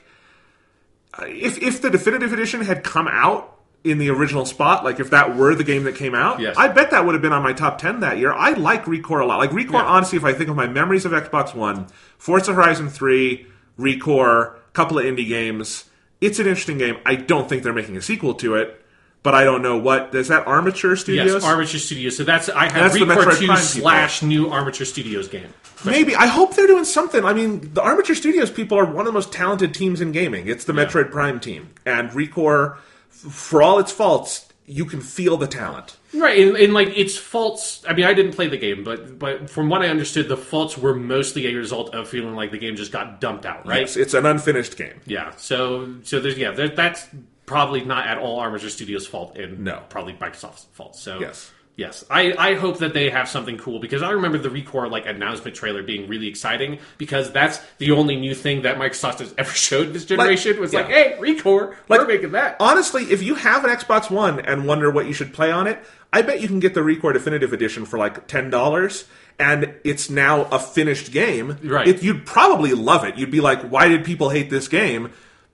They didn't necessarily... They played a different version of that game. They played a different game, yeah. So... Anyway, it's interesting. You know, Mega Man's having a resurgence this year. That Recore was also made in conjunction with the Mega Man guy, whatever his name is. Yeah. And it's got a platforming identity to it that is really well done. So, yeah, we'll see. Do you think they say anything about Sea of Thieves? Do you think that there's like here's our big content drop for the fall season for Sea of Thieves? I would say yes. And I think I'm leaning yes. I'm leaning yes as well. I guess the only thing is, how many E3s in a row is that Sea of Thieves has been at? Oh, God, like 3 or 4? More than that, I think. Yeah. Probably 5 at this point. And it's just, I don't know. It's like, even when it's out, it won't leave the fucking E3 stage. Well, I don't know. Just because Microsoft has no fucking first-party shit. So it's like, what else are you going to... At least that's supposed to be like a live game that like has active content updates. So... I think I'm not thinking that there's going to be a huge section on Sea of Thieves, but I think we get like a trailer, a quick like 30 second to 1 minute trailer showing like here's them digging up a new treasure on a new island, and here's like a pirate boss that's not in the base game. That might be it. What else? This note just says what third party show up ? Is anybody else? Because that's basically almost all that they had last year was random third party games. And of the nature that we would never have been able to predict because nobody cares about them. Yeah, I feel like, you know, Microsoft's E3 is like a dinner party, and they've invited a lot of people, and some will come because they want a free meal, they want the potato salad, and they feel maybe some pity for the party host, but you're going to be able to tell who they are. So I don't know. Call of Duty is going to be at the Sony stage. Yes, so Activision will be at Sony's for sure. Square Enix sometimes does, but they don't have They have their own thing this year. They have their own video, thing. So no, Microsoft is first. I think Assassin's Creed Odyssey could be there. That's what they did last year. Assassin's Creed Origins had like a short trailer on Microsoft's stage and then had a longer demo on Ubisoft. I think they will do that. Yeah. But I don't know what else. Because that's also actually how Anthem worked out last time, was there was like a short teaser at the end of EA's press conference, and then Microsoft was next, and there was a big demo at the big one, that like the 6-minute video that people saw for Anthem. That was at Microsoft stage, which is a very weird move for EA. Yes. But, you know, so maybe EA might show something there also. If they have anything new, they might pull another Anthem. I don't know. You're right. This is going to be fascinating. Do you have a section on there for like technical announcements? Because no, but yes, we can say like new hardware stuff, ? Or software. Because every year they've augmented this by, this is like a section that Sony is done with. They are never introducing a new feature to the PS4. And even if they do, they're not going to talk about it at E3. No. Like, the nature of the press conferences is so far from that. Yes. But Microsoft does, because that is one thing, is that the Xbox One has built up a lot of like really cool quality of life features in the meantime when they have no games to work on that like I hope, Sony and other developers like pick up on, including all the backwards compatibility stuff. Yeah. But they've run out of accessibility controller that they announced. I think they're going to talk about that. That'd be cool. But they're out of backwards compatibility. They already did the original Xbox, so they've run out of consoles. The Xbox One X is out and no one cares. So I don't know. I don't know if there's any hardware stuff they could have. Yeah, I don't. Yeah, I think it was something I considered putting on the outline, but I couldn't even come up with speculating like what would be another because they fully, like you said, run the course of the backwards compatibility thing. Like they might go up on stage and say, "Hey, this game that's not on backwards compatibility yet is on the backwards compatibility," which I don't know what games are left that people would care about. Like, I feel like everything I've heard from like what is on the original Xbox backwards compatibility is like the library of good games on that console, and a lot of the bad ones also, like Blinks the Time Sweeper. Yeah, I don't know. If you want to play Blinks the Time Sweeper, you can do so right now on your like $500 Xbox One X. Yes. No new games, but you can play that. Yeah. So I don't know. I have another section. Here's a question. Oh, okay. Sean. Yeah. Where does Red Dead come? I don't think it's on the stage. You don't think it is? No. Okay. That was something I put at the very end of like an other question. Is just Red Dead Redemption 2. My answer to that question is I don't think it shows up. Okay. Because Rockstar usually doesn't, because they're again, GTA 5 sold like 100 million copies or something. So, so they don't need to show up at E3. Like they're bigger than E3, honestly. Yeah. So my next thing says new IPs ? No. Yeah. That was a quick one. Indie stuff ? Yes. I think there's a lot of indie stuff. I think that's basically what the third party thing is. Yeah. Actually, I guess this is the point where now I want to go over the games they showed at last year's E3, because this was a really interesting list when I went through my old notes. So you had Forza Motorsport 7, where I think, which one did they do? Can't see where I describe it, but they did something where they spun a wall around to reveal the car, which I thought was bullshit. You should lower it on the stage or drive it onto the stage. If you just spin around a wall, I don't give a shit. Like, fuck off. That's the only thing I get excited about at Forza announcements is how do they get a new, like, premier Porsche on the stage and just spinning a wall around? Bullshit. Don't give a fuck. Metro Exodus, which we talked about. Assassin's Creed Origins. So, there's that. PlayerUnknown's Battlegrounds. Oh, right. They have that. Yes, that is technically still an Xbox console launch exclusive, which was a phrase they used a lot last year's E3. They'll probably use this year's E3 as well. Deep Rock Galactic. What the hell was that? My notes here say terrain deformation FPS Minecraft Deep Rock Galactic. It didn't come out yet, right? It did come out. This is one of the ones that it has come out. I've never heard about this game since this E3, but you can play it. I don't know if it's in game preview or a full game or not, but you can play it on Xbox One, according to their like online store. All right. State of Decay 2, that one came out. The Darwin Project. Right. This was where they had a random dude named Jethro Tull. That was not the Jethro Tull that you're thinking of when you say Jethro Tull. That he was a shoutcaster who shoutcasted the game live as like a fake esports thing on the conference for like 3 minutes, which is such a bad look. And I think this game is out. Yes, it is available now, console launch exclusive on their web store.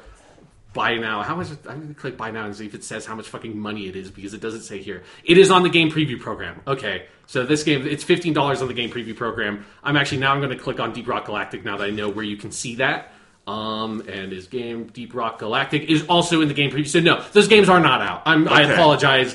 You can pay money for a video game that is not finished, which is something I will never understand that people do. It's just something that kids do, I guess. Yes. No, it makes no sense. Then they talked about Minecraft for a long time. Minecraft in 4K. Dragon Ball FighterZ was on Microsoft stage. That was cool. Black Desert Online, which is that Korean MMO with the sexy ladies. Okay. That is not out on Xbox yet. The Last Night, which is the indie game that has a cool like pixel art thing that then people later found out that the guy making that game is a Gamergator, so fuck that. That game is also not out. The Artful Escape, which my notes say stylish 2D platformer. That's the only thing I said about the game. Stylish 2D platformer called The Artful Escape. That game is not out. Code Vein, which is a Dark Souls style action JRPG, which they said it was coming out in 2018. That game is not out. Sea of Thieves, that did come out. Tacoma, that did come out, though we already knew that was going to come out when they showed it. Super Lucky's Tale. Oh, right. Do you remember that? That game Yeah. did come out last year. Lucky Palmer, also a bad guy. Yes. Not technically a Gamergator, but might as well be. Cuphead, that game came out. Crackdown did not come out. Ashen, which is a cool-looking Dark Souls-y game, that did not come out. Life is Strange Before the Storm, the prequel, that did come out, but that's not has nothing to do with Microsoft. Shadow of War, that came out. Nobody gave a shit about that game. Also has nothing to do with Microsoft. Ori and the Will of the Wisps, we talked about that. And then Anthem. Almost nothing came out from last year's E3. Almost nothing, and about 70% of the games are just random Deep Rock Galactic, The Darwin Project, Black Desert Online, The Last Night, The Artful Escape. It's fucking Super Lucky's Tale, Ashen. What are those games? It's just Microsoft did that last year. They just padded out their fucking Xbox One X stuff with 100 fucking just random games that nobody gave a shit about. Yes, because that was the baffling thing. That was the year they were showing off the Xbox One X because it was launching, and they had nothing to show it off with other than Forza 7, which is admittedly a very good-looking game, but it's a racing game. They didn't have any they didn't have Halo 6 to launch with it, which is what you would want. So who knows? We should probably move on from Microsoft. Yes. But any other thoughts? No, like you said, when we started talking about Microsoft, it might as well just be a giant question mark, other than... Dead console walking down the green mile. Yes. With, the thing I'm most confident about is that you will talk about Minecraft and probably address Sea of Thieves in some way, maybe. Yeah. It's you got a weird conference ahead of you. Bethesda, this will be a quick one. They will talk about Rage 2, and nobody will care. Why? But that game was leaked from the Walmart thing, and then they just said, fuck it, we'll just put out the trailers now. So that'll be there. Fallout 76. This was the announcement this week. This just very recently leaked. It is still... I'm still kind of confused about what this game is. There's been... Because all they kind of released was a teaser about it. But then there have been some reporting, from Jason Schreier at Kotaku and several others, sort of feeling out their sources kind of tell us it's going to be a vaguely multiplayer online survival-y kind of thing, like a Rust or Daisy or whatever, that genre that feels like it's what people were into, the weird PC genre that people were into on a frightening scale before that became the Battle Royale games with PUBG and now Fortnite. Yes. So it feels late to me to make a game like that with Fallout. It also sounds like it could be cool. It could be cool. Be good. They experimented with that base building stuff in Fallout 4, which was interesting but incredibly clunky. So if they expand on that, that could be kind of cool. It's not a game I'm just not really in the mood for Fallout, because Fallout 4 was a good game that kind of left me feeling with my more than my fill on Fallout. Because it was also pretty much Fallout 3 with a new skin on it. Yeah, it had some better combat. It had really weird buildy stuff. That was kind of fun because you could make a dope basketball court. Yes. So Fallout 76, I'm really interested to see their pitch on it. Because that's the one thing I'll say about Bethesda, is that they are good at spending a decent amount of time on a game, explaining what the game is. Their shows are always good. Yes, their shows are always really good, to the point, last year, and actually, generally speaking, they have done this, of only showing games that are going to come out this year. Yeah. So I'm fully expecting Fallout 76 is probably going to come out this year. I suspect Rage 2 might very well. No, they've said Rage 2 is early next year. Okay, so they're breaking their own rule a little bit, but I think they're probably confident about when that game is coming out. That's also, they put out so many games last year that I don't know why you would want Rage 2 to come out anywhere near Red Dead. Exactly. Yes. It's you can put that game out whenever. It'll do better in February. Yes. They will say something about Elder Scrolls Online, because they have every single year. They'll say something about Elder Scrolls Legends, which is the card game, because they do that every year. Which they just pulled from its developer. I don't know if you saw that. Oh, I did not and see gave that. it to a new developer, yeah. So they will still show... drama. They will still show a trailer that makes you really excited about the game because it looks fucking cool, and then you see and it's just it's just like a Hearthstone-y card game. It's there's no big epic fights with magic dragons and bullshit. It's just you play a card. It's that's fine.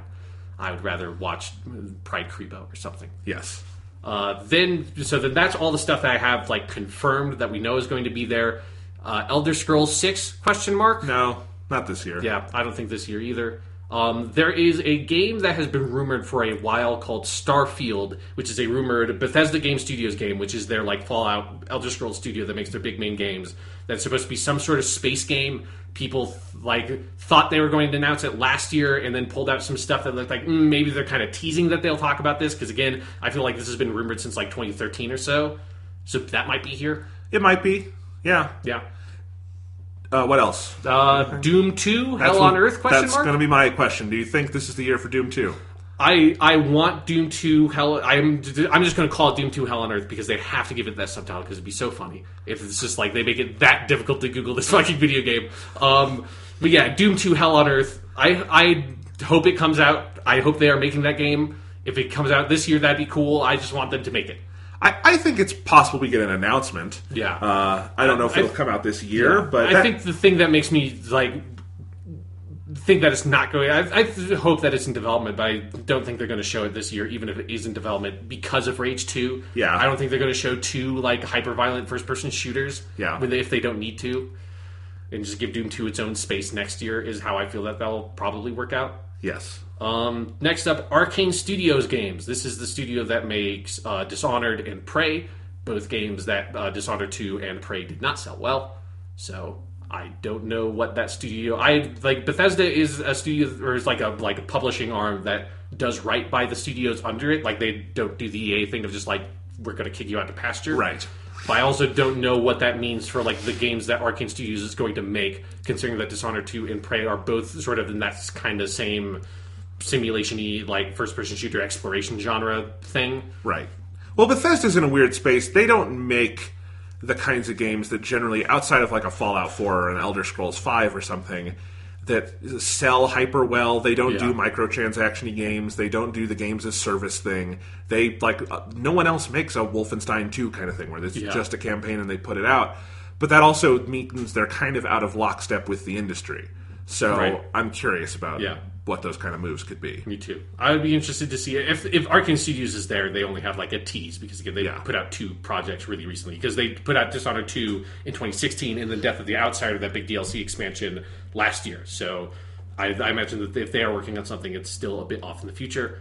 Next up, VR, question mark? No. They had a lot of VR stuff at last year's conference. They had Skyrim VR, they had Fallout 4 VR, they had Doom VFR or whatever. Virtual fucking reality. Yes. I also don't think it's there. Because from what I understand, I think people kind of like Skyrim VR. I think that came out recently on PlayStation VR or something. Because I heard people talking about it more It's recently. also super low res, and it looks like the 360 game again. But So, here's a question I have. Okay. They have done. They've been big Switch supporters. That is my next thing. Says Nintendo Switch ports question mark. Yes, because they've done Doom, they've done Skyrim. Yeah. Wolfenstein 2 is about to come out. I bet there's another one they'd like to tee up for that. Do you think? I think Dishonored could be it. I think if they can do it, Fallout 4 would be a huge get. Yeah, I would be skeptical of them being able to get that too, because that didn't even run well on the PS4 and Xbox One, right? So I'd be skeptical of them being able to get that to work on the Switch. Or if it did, I would be skeptical of it. I guess there's two. I mean that in two different ways of being skeptical for them to get it to work. One way is they don't get it to work and they don't release it. One way is they don't get it to work and they release it anyways. They did Doom. That's a big one that they got working. Yeah, so. but also Doom is a level-based first-person shooter. Yes. It's not a big open-world experience that tanks the frame rate on a good on a modern console and PC. Yeah. So who knows? But I guess I'd lean towards a Dishonored or a Prey or something. Yeah, I would not be surprised if they had a section here where they talk about a Nintendo Switch port stuff that is Dishonored 2 or it's Prey. been Or even big for Dishonored 1 because that's not on that console. It's been big for them. They've done well. Yeah. And I think Nintendo fans like having those. So that might take up what their VR slot was last year. That's just here's a bunch a quick shot of a bunch of little projects that we're doing that about that we don't need to spend time on. That might be that. And then my last one is Wolfenstein 3 tease. I don't think so, but it's too early for that. It's too early, but Wolfenstein 2 is really fucking good, and but it also didn't sell amazingly. So I just really hope that they're fucking finishing because they've said it's supposed to be a trilogy. I want to see how that story ends. Wolfenstein 3, the next Colossus. I don't know. The Nexter Colossus. Yes, the newest of the Colossi. So that's Bethesda. That's Bethesda. I think it's probably going to be a pretty straightforward, quick presentation from them. Next up, Square Enix is doing This is video presentation thing. This is going to be fun. This is going to be interesting. Yes. So, and almost all the stuff I have on here is confirmed because, like, Square Enix only does this every once in a while. So I think the only reason they're doing it this year is because they have a lot teased up if you put together what they have already announced and what has been leaked. So, Just Cause 4 from the Walmart leak. Square Enix publishes those games. That will be there. Yes. Almost certainly. Because everything else from that Walmart leak has been true, so I'm just assuming that that's going to be there. The Final Fantasy VII Remake. They will talk about that or show a trailer or something. That game has been in development a long time, and I don't even really know what it is anymore. Yeah. But that will be there. Kingdom Hearts 3. That will be there. They will show a game demo thing. They've been showing that game off, like, frequently. Yes. Recently. Do you think that game is this year?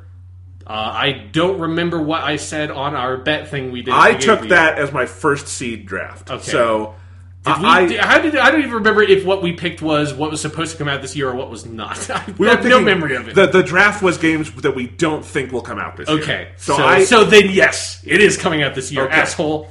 Because I think they're going to date Kingdom Hearts 3 this time. I think that's a good prediction. I don't know if they're going to hit that date. No. I think they will put a date on that thing. Yes, I think it seems like it's close enough to at least they're going to give us the date and tell us what the fancy collector's edition is. Yeah. So, I agree. Yeah. Yes. It's like you just say the fancy collector's edition, as if there's not going to be a dozen of this fucking things with like every combination of every re-release of every other Kingdom Hearts game that has ever come out, like Kingdom Hearts 1.5 plus 2.5, which is also Kingdom Hearts 4. Yes.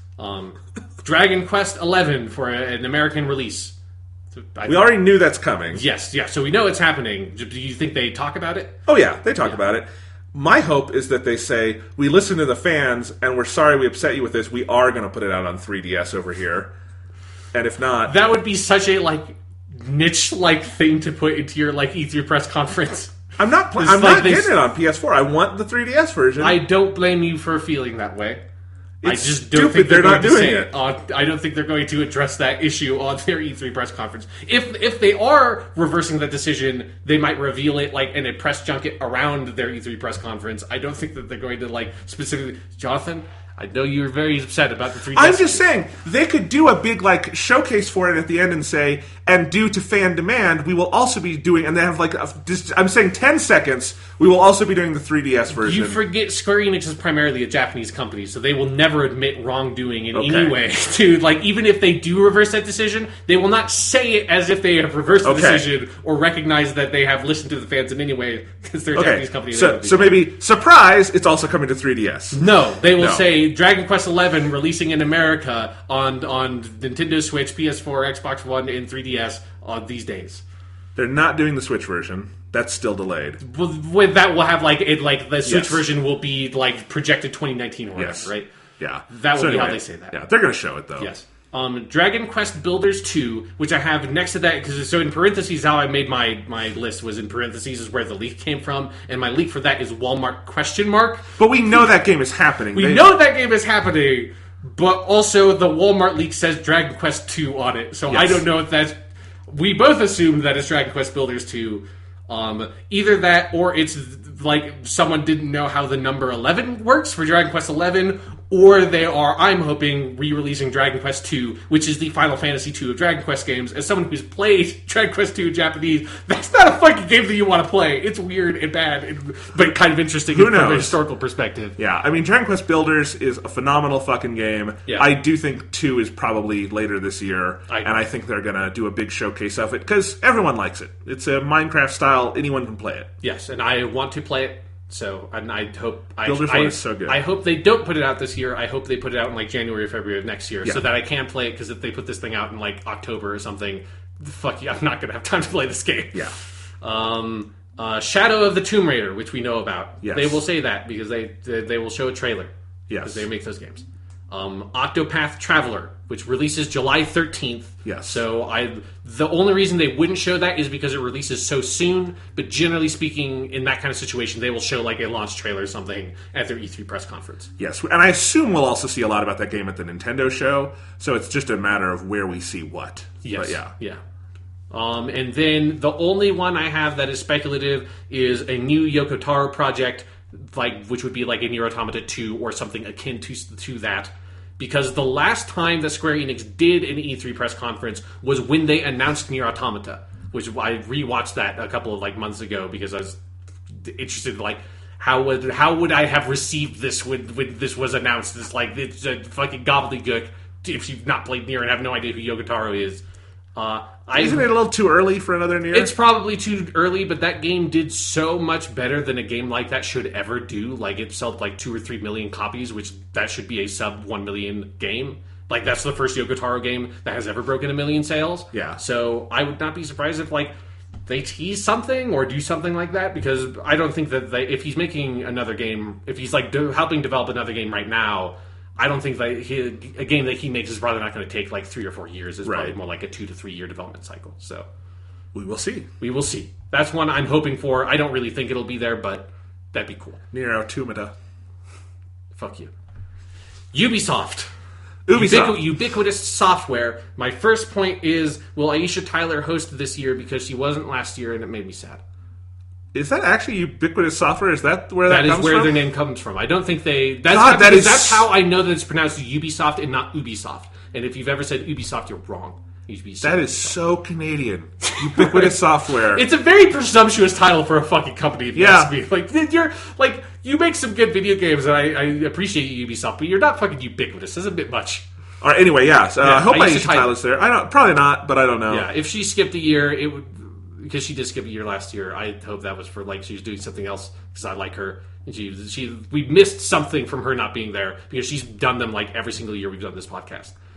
Anyways, that's not a video game thing. Video game thing. Assassin's Creed Odyssey, which was rumored, leaked, teased, and then officially announced. Yes. Within the span of, like, 3 days or something. Yes. I had to repeatedly change how I put that in context on this list over the course of 2 days, because it's like the information changed so much. So we know now they are, and it's been, I think the one thing that's a little bit fuzzy is whether or not this is going to be this fall or early next year is not entirely clear, or who knows, it might get delayed. But what we do know is it is set sometime around the time period of Assassin's Creed Origins, but set in Greece. Hence the Odyssey thing, which is wrong, because it should be like 800 years earlier if it wants to be anything contemporary with the Odyssey. Also, no, not 1 year after Super Mario Odyssey can you go and call your game Assassin's Creed Odyssey. But like the Odyssey. Yeah, but what do you think people are going to think of right now when they hear video game title Odyssey? One of the greatest pieces of human storytelling in the history of our entire species, the Odyssey, is what comes to my mind. Yes, I know Super Mario Odyssey is one of the greatest pieces of storytelling. It's got the cool song and everything. This isn't going to have a cool song. Does fucking Super Mario Odyssey have the Telemachia in it? Yes. Asshole. No, it doesn't. It's an Easter egg. Mario reads the Telemachia to you in Greek. It's really interesting that the opening like 5 hours of Super Mario Odyssey are actually Super Mario's son going on a journey trying to find out where his dad is, and then it cuts to Mario. That's kind of what Mario 64 DS is, but with Yoshi, because you have to start as Yoshi and find Mario. That is the Telemachia of the Yoshi-machia of Mario games.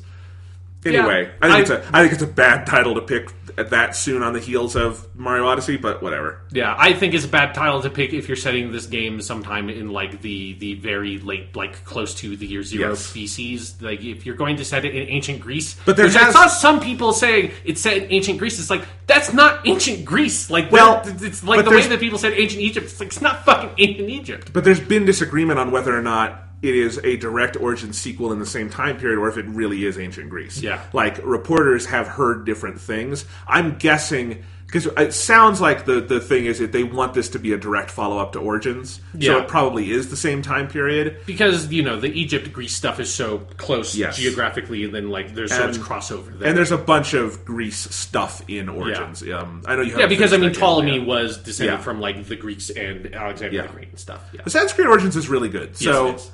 If this is a direct sequel with more about... That'd be interesting. Yeah. They haven't done that since the Assassin's Creed 2 trilogy of, having the same, playable... So there's rumors, like, maybe Bayek is the main character, or he's a character in the game or something. So it's going to be interesting to see what they do with this. Yeah. If this game does release this year, though, I would be concerned just from, like, have they had enough time to make because Assassin's Creed Origins is a big fucking game that is way bigger than any other Assassin's Creed game. bigger than it probably needs to be. Yes. So it's like, if they're trying to make another game like that in that scale, because that's another part of the sort of reporting around the leak, is that it's going to have like even more RPG mechanics probably, and have a selectable character that you can play as a male character or a female character. I don't know if that means like customization or not.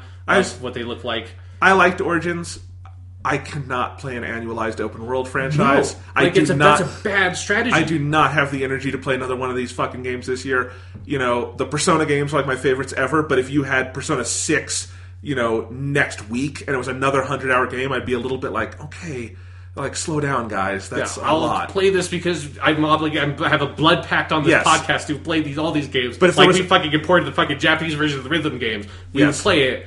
But it would be a lot. It would be a lot. That's all. It's too much. Yeah. So there'll be a lot more. That's one of the things I'm most interested to get just more information on that. If they are planning that to come out this year, have they been working on this game for like 3 or 4 years? Because it takes a fucking time to be. Because that's one of the things we found out about Assassin's Creed Origins is that team was working on that game since Assassin's Creed 4. Yes. So it's like that game had a long development time.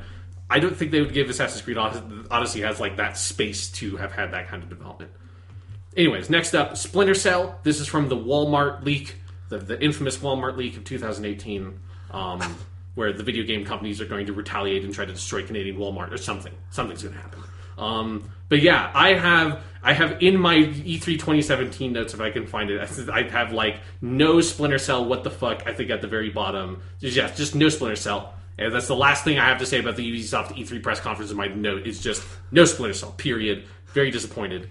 I think I said that the year before, also in my 2016 notes, no Splinter Cell. I really like Splinter Cell Blacklist, which came out in 2013. They have not made another Splinter Cell game since then. I want them to make a new Splinter Cell game. It sounds like they are. I want to see what it is. Okay. I don't even really know what Splinter Cell is. It's like a stealth action game. It was originally like more hardcore stealth on like the Xbox One generation, and then they made Conviction in the 360. The Xbox One generation. Fucking Microsoft, you assholes. The Battlefield 1 generation. No, the original Xbox with like Splinter Cell Chaos Theory and all those. And then Splinter Cell Conviction was more actiony. The Splinter Cell Blacklist was kind of a mix. It's just like a good kind of stealth action sort of franchise, and those games are good. And they should make it. And I'm way more interested in a new Splinter Cell game than the other game that has been officially revealed is Tom Clancy's The Division 2. Why? Why on earth are they? This is the most baffling sequel announcement I've heard. Is The Division 2? Why? Is it just that they spent too much money making The Division 1 and they want to get their money's worth out of it, so make a sequel using all the assets and everything? That's got to be it, right? Because there was no... It sold, but it didn't. It did burn down the world. Make waves. It was just sort of... It especially like compared to the amount of like interest around its original reveal. Yeah. And the actual game felt like kind of a cold, wet fart in comparison. Because I played like the beta for The Division, and then I did not play The Division, and that will tell you more than enough. I think I went on like a big rant on this podcast about the like very, very suspect politics of Tom Clancy's The Division. That then when that game actually came out and heard what the full story is, exceedingly suspect politics. So I'm not interested in Tom Clancy's The Division 2. Next up, The Crew 2. This game is coming out June 29th this year, so... Sure it is. They will. Who cares? They will say something about The Crew because that's like 2 weeks from when the show is. So same thing. Like no one cared about The Crew. No one played The Crew. I assume it's just we spent a lot of money making this big USA map. Let's do it again. Jonathan, you can fly airplanes and drive boats in this one. So great. Fuck you. The Crew 2. American game development is in such shambles. Like it's very confusing. It's in a confusing state. This is a topic we should do sometime. Of like, this has been an interesting generation for games because there have been some bright spots in Western game development, mostly fueled by Sony. But overall, I think the Western game market has floundered in really amazing ways in the last 5-6 years. Yeah. And this generation has largely, for me, been propped up by the resurgence of the Japanese game market. Yeah. And I don't know where that's going to go in the future. It's a weird thing. Yeah. And it's like one of the sort of hallmarks of this generation feels like the near death of the racing genre. Yeah. As evidenced by The Crew 2, which is like the only other racing game other than maybe Need for Speed that would be at the show other than Forza, which is at every single year. Yeah. So this is like, fuck, man. Next up, Skull and Bones. This has been delayed to 2019/2020. This was the pirate game, sort of spun off from the pirate mechanics from Assassin's Creed 4. That's not specifically Assassin's Creed game. It uses those like concepts that they showed off last year's E3 that also ended with like a big black text or big black screen with white text saying 2018. That game's not fucking coming out in 2018. They might show a trailer. I would not be surprised if this game skips the show entirely, considering how like deep that delay is. Yeah, because if it's saying 2019, 2020, that's 2020. Yeah, it's not coming out in 2019. That's No. right. That's a good point, Jonathan. That's just I put 2019/2020 out of respect for them saying that. There's no, but it's not coming. No video game has ever like come under the deadline. It's like, oh, this game's just done. We'll just fucking put it out in 2019. That's amazing, guys. Yeah, no. That's never happened. No. Next up, Just Dance 2019. That will be at the show. There will be a baffling 5-minute sequence where people dance on stage, and then they'll say Just Dance 2019 is out like now or tomorrow or something, and is on every single device you could possibly own. You can play fucking Just Dance 2019 on your refrigerator if you want. Yeah. They do that every year. Those games must still sell really well. I don't know. Or they're very cheap to make. Or both. Yes. Yeah. Far Cry 5 DLC. I think there will be something about it because they're selling like a season pass for that game. They've kind of talked about there will be DLC. Didn't they like completely re-release Far Cry 3 in Far Cry 5? Is that what I read? I think that's one of the... No, that's like they have made a remastered version of Far Cry 3 that was sold with one of like the collector's editions of Far Cry 5. Okay. That came really under the radar. I didn't know they did that. Yeah. I would just play Far Cry 4. Don't play Far Cry 3. Don't Okay. play Far Cry 5. Unless you want... Only play Far Cry 5 out of like an academic curiosity like I did. I don't have that much academic curiosity. I learned that fast. Yeah, it was a quick That revelation for you. No. It's the academic curiosity thing gets way more interesting after the part where you bailed out, but I do not blame you for bailing out of that game. I think that there will be a like trailer something for some piece of Far Cry 5 DLC because Far Cry 5 is the best-selling game released this year so far. So Fucking That's Trump's where we are. America, man. yep, that's where we are.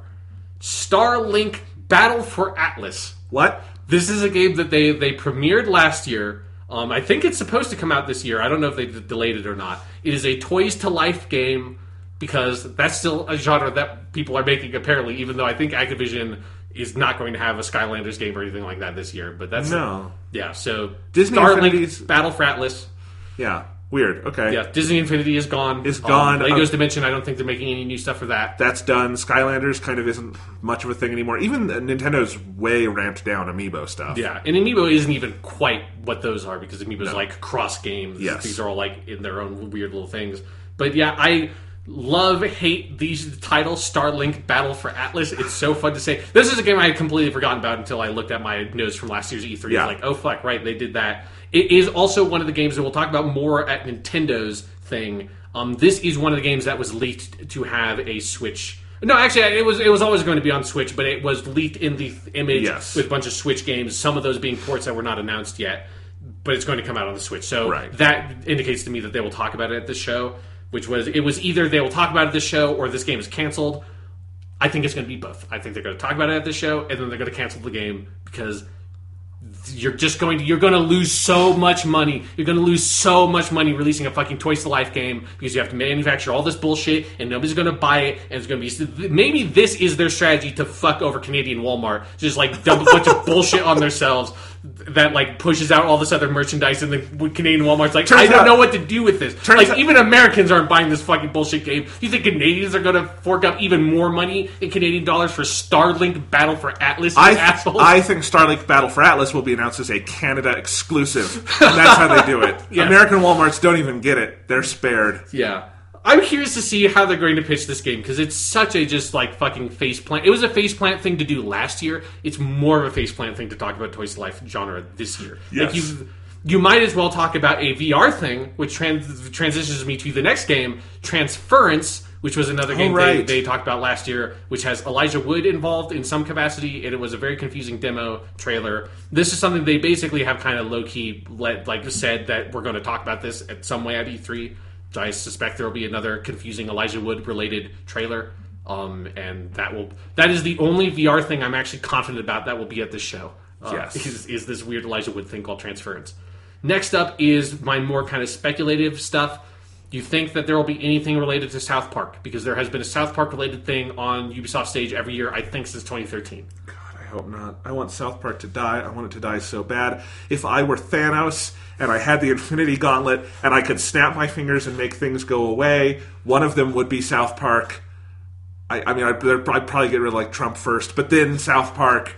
Just go away, South Park. But you're probably right. Yeah, I think they, for whatever reason, they have held on to that. They've released some mobile game, I think, last year alongside the Fractured Butthole. Yeah, which had just recently came out on the Switch in a completely broken state. Yes, I don't know if you saw that. Yeah, yes, a fractured butthole. Yes. So I think there will be some, just because for whatever reason Ubisoft seems really fixated on it. I think South Park will be there in some capacity. I don't know what. Update on Beyond Good and Evil 2? ? Are they still making that video game? Will that game ever come out? Was that last year when they did that? That was the thing they dropped at the end. That was like the big cinematic trailer that then they came out on stage and talked about, like, we're making that sequel to Beyond Good and Evil, a game from the original Xbox generation that then had a, like, trailer for a sequel early in the 360 generation that then nothing more manifested from that until last year, where they're like, all of a sudden we're making a sequel to that game that looks nothing like Beyond Good and Evil, which was like a Zelda-esque like exploration kind of game, and that this looks like you're like No Man's Sky kind of pitch of they're going to go to other planets and they're going to be whole planets and blood. It's like, what the fuck game are you making? I think that game is that looked like a pitch for a game, not a game in active development. Yeah. So I don't think there's going to be more on that now. No, me neither. Other Tom Clancy properties? ? Ghost Recon, Rainbow Six, other something new. Tom Clancy's Tom Clancy. Jack Ryan game to tie in with the John Krasinski TV series for Amazon. Have you heard about that? No. Didn't they just make a Jack Ryan movie with the fucking Kirk dude like 2 years ago? It was like 5 years ago. It's been a while. This has really been that long yes, time. It's been weird, a long Jonathan. time. It's been a long time. And yes, they're doing a Jack Ryan television series with John Krasinski from The Office, who I love, but do not view really as Jack Ryan. But whatever. No. Yeah. It's... I'm not going to try to look for that movie on Chris Pine's Wikipedia. That's pointless. It was called Jack Ryan Shadow Operative. I will look this up. Jack Ryan Shadow Recruit from 2014. So Shadow you're Recruit, right, you're closer. Which was... It was directed by Kenneth Branagh? It was, and he also plays the villain, yeah. Why? And it had... Why? For some reason, they got Keira Knightley as the girlfriend years after she had stopped doing that kind of role. It was a very weird film. Yeah. Kenneth Branagh has had a weird, like, ladder career. Because the next year he made Cinderella. Yeah. We're getting off topic. And then Murder on the Orient Express. Do you think Kenneth Branagh will be here? Do you think he's making his Assassin's Creed 2? Maybe he's Electric Boogaloo. Maybe he's making a Hercule Poirot video game for Ubisoft. Ubisoft.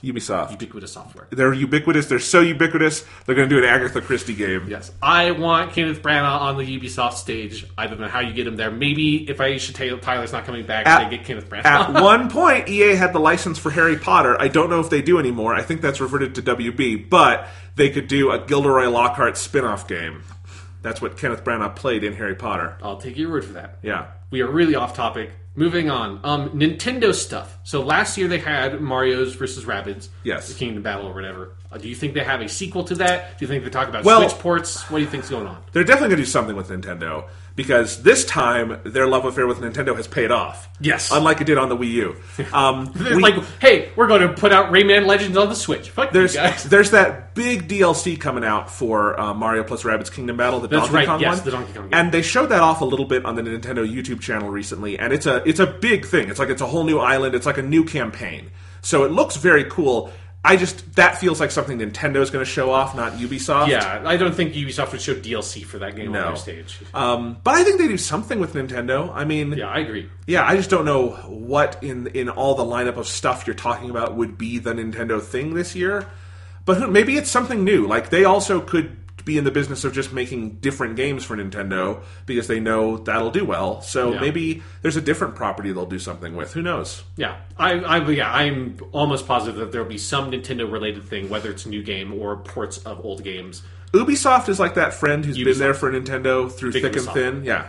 Ubisoft has been there for Nintendo through thick and thin, and now, like, Nintendo has gotten their act back together, they're out of rehab, they're doing great, and the friend wants to be there with them, I think. I think, like, it's a different situation of that Ubisoft is the, like, addict that just, like, crashes on everybody's couch and, like, somebody puts out a piece of hardware. That's true. Ubisoft is like, I'll fucking make games for that, man. Like, I think Ubisoft was like one drink away from putting out games on like the Ouya or something. You know, Yes. they're so desperate to just throw shit out on new consoles. You know, they made that fucking zombie game on Wii U. They just go for new platforms. Like the only thing that surprised me was that Mario vs. Rabbids Kingdom Battle wasn't a fucking launch game. That it took them a little bit to put that thing out. But yeah, so I think Nintendo will be there, or the Ubisoft Nintendo partnership will be there in some capacity.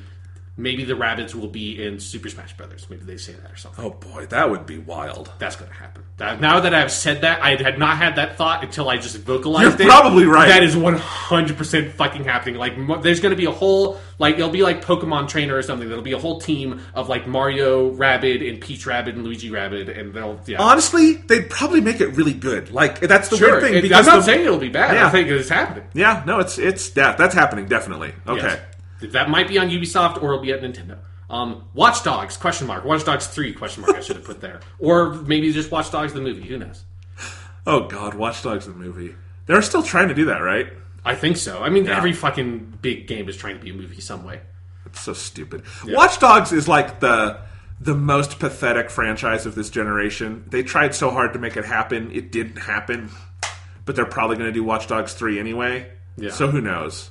There is an Engadget article from June 2016 saying the headline is Ubisoft is still making a Watch Dogs movie. That's a long time. That's never happening. It's never happening. Although I say that, who the hell knows? It's the worst. They fucking made the Assassin's Creed movie, so if anybody can do it. It has an IMDb page. Okay. I mean, that doesn't prove anything. But it's going to be an action crime thriller, and that's it.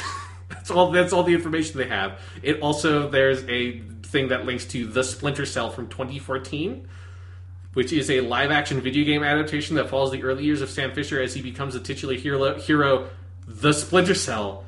That's not... This is fake. This is not... It's a short movie.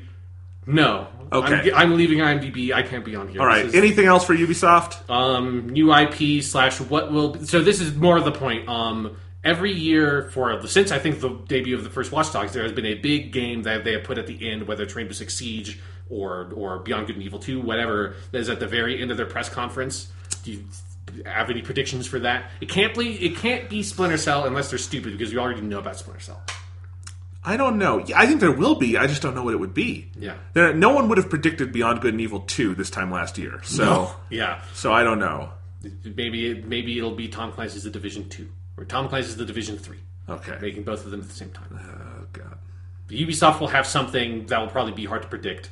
I mean, the one thing is that they'll come out and just be like, hey, we're finally like out from under the noose from Vivendi, which was trying to buy out Ubisoft for years. Which is one of the things that last year, Vivendi got very close to buying out Ubisoft. So there was like... That's one of the reasons why at the end of that Ubisoft press conference, everybody came out on stage and there's like weirdly tearful and people like waving to the audience and like kind of like a final bow.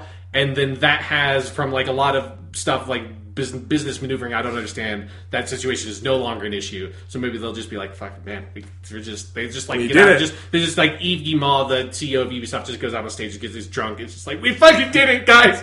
Oh my god, I love you! I love all of you. That would be fun. Yes. That would be fun. I'd like to see a drunk Eve. Moving on, Sony. So Sony is mostly a lot of known quantities. Death Stranding will be there. They have said this. I'm very excited. Once again, I hope that our theory we have peddled is true, that this is not a real video game. Kojima, nobody at that studio is making a video game. They're just working on a trailer for like a whole year. They put out that trailer at the end of the year. And each one is more confusing and not connected at all to the last one. And eventually it comes down to a giant embezzlement trial where Hideo Kojima goes down for taking Sony's money and never making a game. Yeah. And then somebody on YouTube just like edits all the trailers together in like a semi like movie like format, and that is what Death Stranding is. Yes. Honestly, the Death Stranding trailer is the thing about this E3 that I know is definitely going to be there, that I'm most excited for. It's going to be good. It's going to be good.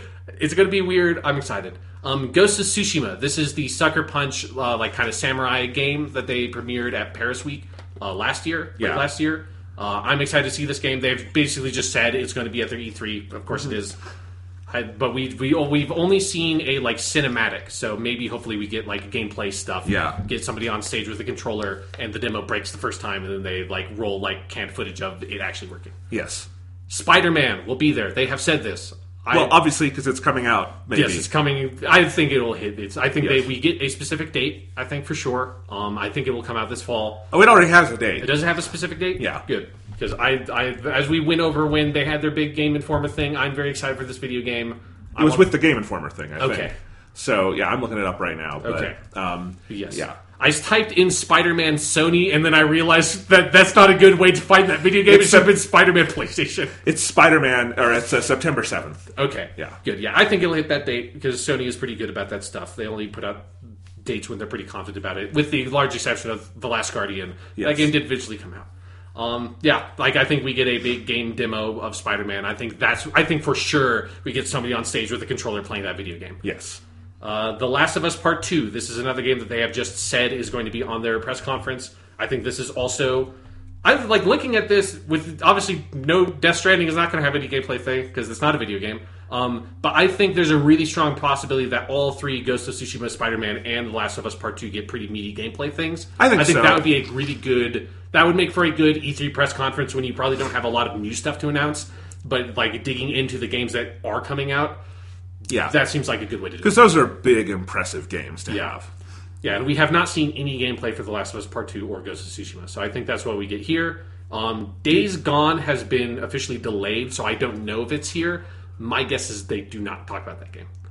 Yeah, that's a game that very well could wind up never being a thing, so... That's a game that should not have been at last year's E3. I don't think it's going to be. It's been at like 2 or 3 E3s at this point, Mm-hmm. So I have no idea. I also think that if they are showing Last of Us 2, they're not showing Days Gone. I don't think they put those next to each other. No, I agree. Yeah, you don't have two zombie games right next to each other on the stage. Especially one that looks very, very derivative of the other one.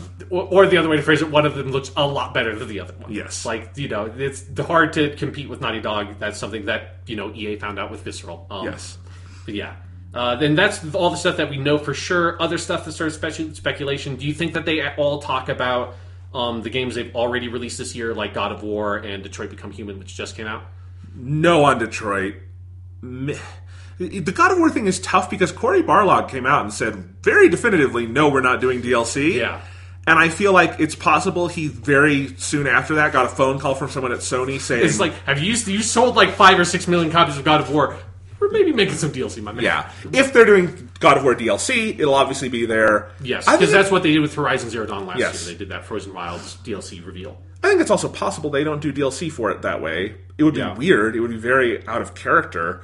But maybe they just promised Corey, like, come back and make a God of War game for us. We won't make you do DLC. Yeah. I don't know. I mean, what I'm hoping, because I do really want some, like, a good bit of DLC for God of War, is I think it would be cool if they did kind of the Uncharted Lost Legacy thing, maybe without the project ballooning into its own thing, but that concept of take some people who are, really, like, up and coming in the studio, let them lead a project while Cory Barlog and like some of the other people are working on God of War 2 or whatever it's going to be called, and have them make the DLC. Yeah. That would be cool. That's the situation I can see happening.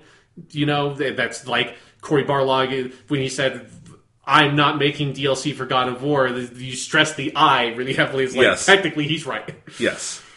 That could be the case. Yeah, I think that's the only way that happens. I agree. I don't think they'd say anything about Detroit Become Human, but it did just came out like last week. So, and a lot of critics forgot to mention that was made at a studio where everyone was abused horribly by the guy in charge, and a lot of critics decided to get down and suck David Cage's dick anyway, which I say is bad ethics. Yes, and it's also like, even regardless of all that bullshit, which it shouldn't be regardless of that bullshit, but if you're taking that stance of like you're not going to address that, it's also the reviews for that game are the same reviews for every fucking David Cage game that has ever come out, which told me I don't in any way need to check out Detroit Become Human, because it's like, I know it's a game that's going to have like a sexy presentation. You'll be kind of interested in it in the first 3 to 4 hours, and then you will get like halfway through the game and realize, oh, this story is terrible. You'll get at the end of the game and be like, I can't believe that somebody gave people a lot of money to make this story, and then you'll be confused at how anybody thought it was good. It is a series of the Emperor has no clothes scenarios.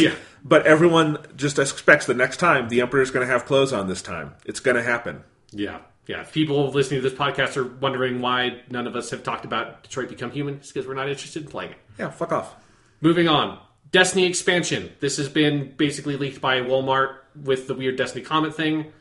And then actually later they officially said that they're going to reveal it on June 5th, which is coming up very soon. Yes. I think almost certainly there will be some sort of trailer for whatever the big fall expansion, like the Taken King style thing for Destiny 2, will be on Sony's stage, because that's how Activision always shows up at Sony's stage. Have you touched any of the Destiny 2 DLC? Nope. I've not touched Destiny 2 in this calendar year. I don't know what to say about Destiny 2 at this point. I think they both polished Destiny 1 very well and also made it into something I have no long-term interest in. Yeah. Destiny 2, I've said this before, it is like the silence from Doctor Who. When I am looking at it, I know it's there. When I look away, all memory of its existence disappears, and I think that is true of all of us, because Destiny 2 has fallen so far out of the conversation. Yeah. I don't know. Even Bungie seems like they want to kind of get away from it. I am curious to see, like, if they are... I mean, we know that they're working on a big expansion that's not like the little... Because they've released 2 small things, yes, which is the same strategy they used for Destiny 1. I question why they use the same DLC strategy for Destiny 1 and this Destiny is 2. the issue, is that Destiny 2 has fallen into so word for word the exact same narrative as Destiny 1, down to now everyone's like, will the new expansion save Destiny? And I think a lot of us, like you and me, are just done with it. Like, if you weren't going to get it right, we're not going to go through it all again. I have no energy for the annual cycle of Destiny rebuilding itself. I'm out. Like, maybe it'll be cool. I can't do it all the time. This has been since the beginning of this generation. Yeah, it's too much. Yeah, I'm curious to see what it is, but I would be surprised if they could convince me to come back. Like, it would have to be a big change. Yeah. Other Activision thing, I think almost certainly Call of Duty Black Ops 1111 will be on the stage. I wrote it in their stupid thing. Yes. They had a big reveal event a couple of weeks ago, I think, where they talked about, they like very slyly just went like, and we're not doing single player, but we're putting a bunch of zombies in this game. So if you like the zombies mode, there's that, and there's multiplayer, and then we're working on some sort of battle royale thing that we're not, I think it's called like blackout mode or something, and we're not going to talk about that. Have you heard the story of what happened at that event in terms of how they pitched not having the like jump stuff and wall running for Black Ops 4? No. Okay, so because I listened to some video game podcasts, I think it specifically was on Waypoint Radio.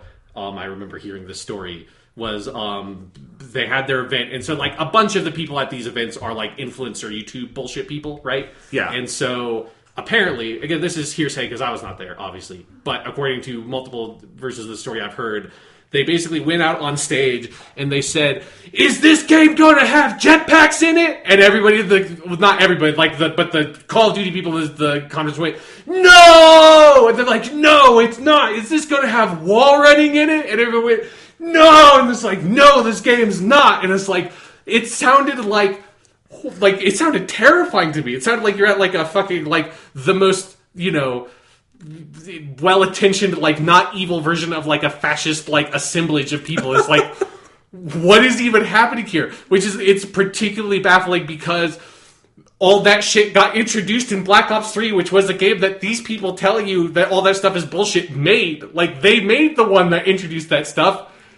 And then now they're telling you they're taking it out, and everyone's super excited. It was like, what the fuck is happening with Call of Duty? It sounded so terrifying to me. It's like the description of that event, and then being like, "Do you like this bullshit we put in the video game? No, we're giving you slow Call of Duty. We're giving you old Call of Duty. We're giving you Call of Duty that doesn't have new stuff in it." It's like everyone's really excited. What is that? Again, Call of Duty is in the white dwarf phase of its life. Uh-huh. It is compacting back onto itself.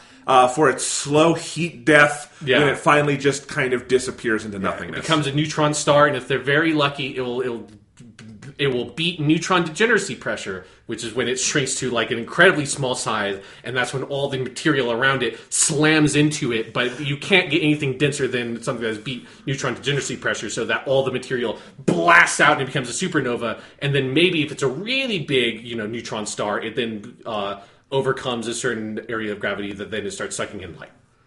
That's your lesson on you lost the astrophysics. metaphor a little bit, but yes. Yes. And then it's the Call of Duty Black Hole 4. I brought it back around. Impressed, aren't you? All right, we're getting off topic. VR, question mark. No. I think they will say... they have PSVR. They had like 4 PSVR games last year. People kind of like that mouse one called Moss that has a mouse in it. Right. I think there will be at least one PSVR game. Okay. Do they hold a funeral for the Vita? No, the Vita hasn't even been mentioned since 2014? 2015, Yeah. maybe. And the last time it was mentioned, it was in a very offhand way. Yes. No, I think they should hold a funeral for the Vita. I think they should do a Viking funeral. That's exactly what I was going to say. Viking funeral, like God of War style. You bring, what's his name, Christopher Priest or whatever, who played Kratos in the new God of War, and have him like conduct it and fire an arrow that sets on fire. You know that guy is good at archery. Yeah. Okay. This is the Vita. Do you think they make any sort of hardware announcements? No. No, I agree. Indie stuff. There will be some indie stuff. Yes, there will. It's just like, if those games are impossible to predict because we have no idea what they would be. Other third-party stuff that might be on the stage. Like, obviously Activision will be there. We went over those. Something from Square Enix will be there. Yeah, maybe something that, like, they showed a trailer in their thing and then it also shows up at Sony stage. Yes, I think it's possible Shadow of the Tomb Raider is not the big thing on the Square Enix show, and either not Microsoft because of what happened last time. But I think Sony could get the big gameplay demo for that. I think that's possible. I think I agree. I also have here, like, I'm not necessarily think that these are going to be here, but they were games that I thought of is Yakuza, Shenmue, and Monster Hunter, which are all like not Sony related, but are like, I mean, Yakuza really only comes out on Sony consoles because they mostly are popular in Japan. So yes. It's just they come out of Sony consoles as a matter of fact. But yeah, so I think there's a small chance that they mention something about Yakuza, a smaller chance that they mention something about Shenmue, and I don't think Monster Hunter is going to come up because that game just came out earlier this year. Yeah. But Monster Hunter World did premiere on Sony stage. So, do you think they show off any remakes for anything? Because that's something they've done a couple of times, like Shadow of the Colossus. What would it be, do you think, that they have in the docket? I don't know. Maybe it would be timely to do like a God of War thing. They could put out a 1 and 2 remaster because they have 3. Yeah. But I don't know. I feel like if they were ever going to do that, they would have done it already. Mm-hmm. I don't know. Do we finally get any sort of backwards compatibility announcement? No, that's not happening on the PlayStation 4. We're never playing PS1, 2, or 3 games on the PS4. No. Okay. Ship has sailed. If they were going to, like, it's they so have weird. entered the last stage of the console life cycle or whatever, however that was phrased. They're not going to do backwards compatibility. Yeah. They were done giving us new features year one. Maybe they'll let you change your name on the PSN. No, they will not. That's not happening. Moving on to the last company, and then we'll do some wrap-up stuff. Nintendo. Super Smash Brothers. My boys. It is going to be the Super Smash Brothers show. Yes, that is going to be the main focus, the way that like Zelda or Mario Odyssey was. Yes. We have broken through the power of sheer logic that the Rabbids will be playable. Yes. In Super Smash Brothers, and that will either be on Ubiquitous Software stage or on Nintendo's. I think that'll be on Nintendo's. Yes, and not stage in their video ops. Yes. Switch ports. There will be a lot of Switch ports. There have been leaked Dragon Ball FighterZ, Fortnite, because of course, Monster Hunter Generations Ultimate, which I think already came out in Japan but did not come out over here. FIFA. If you're very excited for FIFA after EA, you'll probably get a little bit more FIFA at Nintendo. Killer Queen Black, which is one of those. It's not a new game. It's a game from like 2013 that nobody knows about, but it was one of the logos leaked. Starlink Battle for Atlas, which we've discussed. Paladins, which I think is an Overwatch kind of shooter game. And Overcooked 2, which is a sequel to Overcooked 1, which was an indie game that people like. And you said Dragon Ball FighterZ? Yes, that was the first one. I'm just excited for that. Yes. Because I have it on PS4. I never have the time to play it on PS4. I will be rebuying it on Nintendo Switch because that's where it should have been in the first place. My one concern with that is, granted, I have not spent a lot of time playing the Nintendo Switch, but the D-pad situation on the Nintendo Switch is not great. People make too much of that. The D-pad is fine. The one on the Joy-Con is perfectly fine, and honestly, I think would be more than usable for this sort of thing because it is fairly precise because you know where the buttons are and it's very close and you can roll on them very easily and not accidentally go in one direction or the other. It's fine. I've played full platformers with that. It's fine. Like the demands of a fighting game are very different than the demands of a platformer. So sure. It's like I can I have heard people like with like the Street Fighter 30th Anniversary Collection that just came out, people talking about trying to figure out what is a good... Yeah, because I think you can get some fighting sticks now on the Switch, but if you are really into fighting games, that's something to sure. keep in mind. You can also use the control sticks for it, though. No. Okay. No. Okay. It's not. No, that's... All right. No. Well, there's the Pro Controller.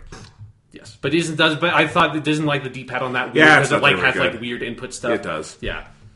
Okay, what else we got? Mario Tennis Aces will be there. That's another Yes. one of the logos that was in that leaked thing. I don't think they're going to do a ton on it because it's coming out very soon. It's Yeah. June 22nd. But the demo is out. I have the demo. I have not played it yet because I was busy with the Persona games. Everyone loves it. It's apparently people very like good. it a lot more than that Wii U one that got bad buzz. Oh, I mean, people have been comparing it to like the GameCube one that everyone loved. So I'm psyched for it. I might even just skip the demo and wait for the full game because I know I'm going to get it. I know I'm going to play it. It looks very good. Yeah. Next up is something that has already been revealed and had a little bit of stuff about it. That was leaked and rumored for a while. Is Pokemon Let's Go Pikachu and Pokemon Let's Go Eevee, which are the two versions of that. I wanted to talk about this because what a weird announcement. Yes, It's because there was also some like was it the Pokemon something that also came out on the Switch? yeah. There's like Pokemon Quest or something that is Yeah. out. It's a free to play game that's also going to be coming out on iOS. It's interesting. These games look cool to me. Like they look interesting. These are not the big new Switch Pokemon RPGs. No, it's not the one that they announced last Yeah. year that they were working on. Yeah, the Pokemon Company even came out preemptively and said on Twitter there will be a new core series RPG Pokemon game in 2019 for the Nintendo Switch. So like the next generation, Pokemon Gray and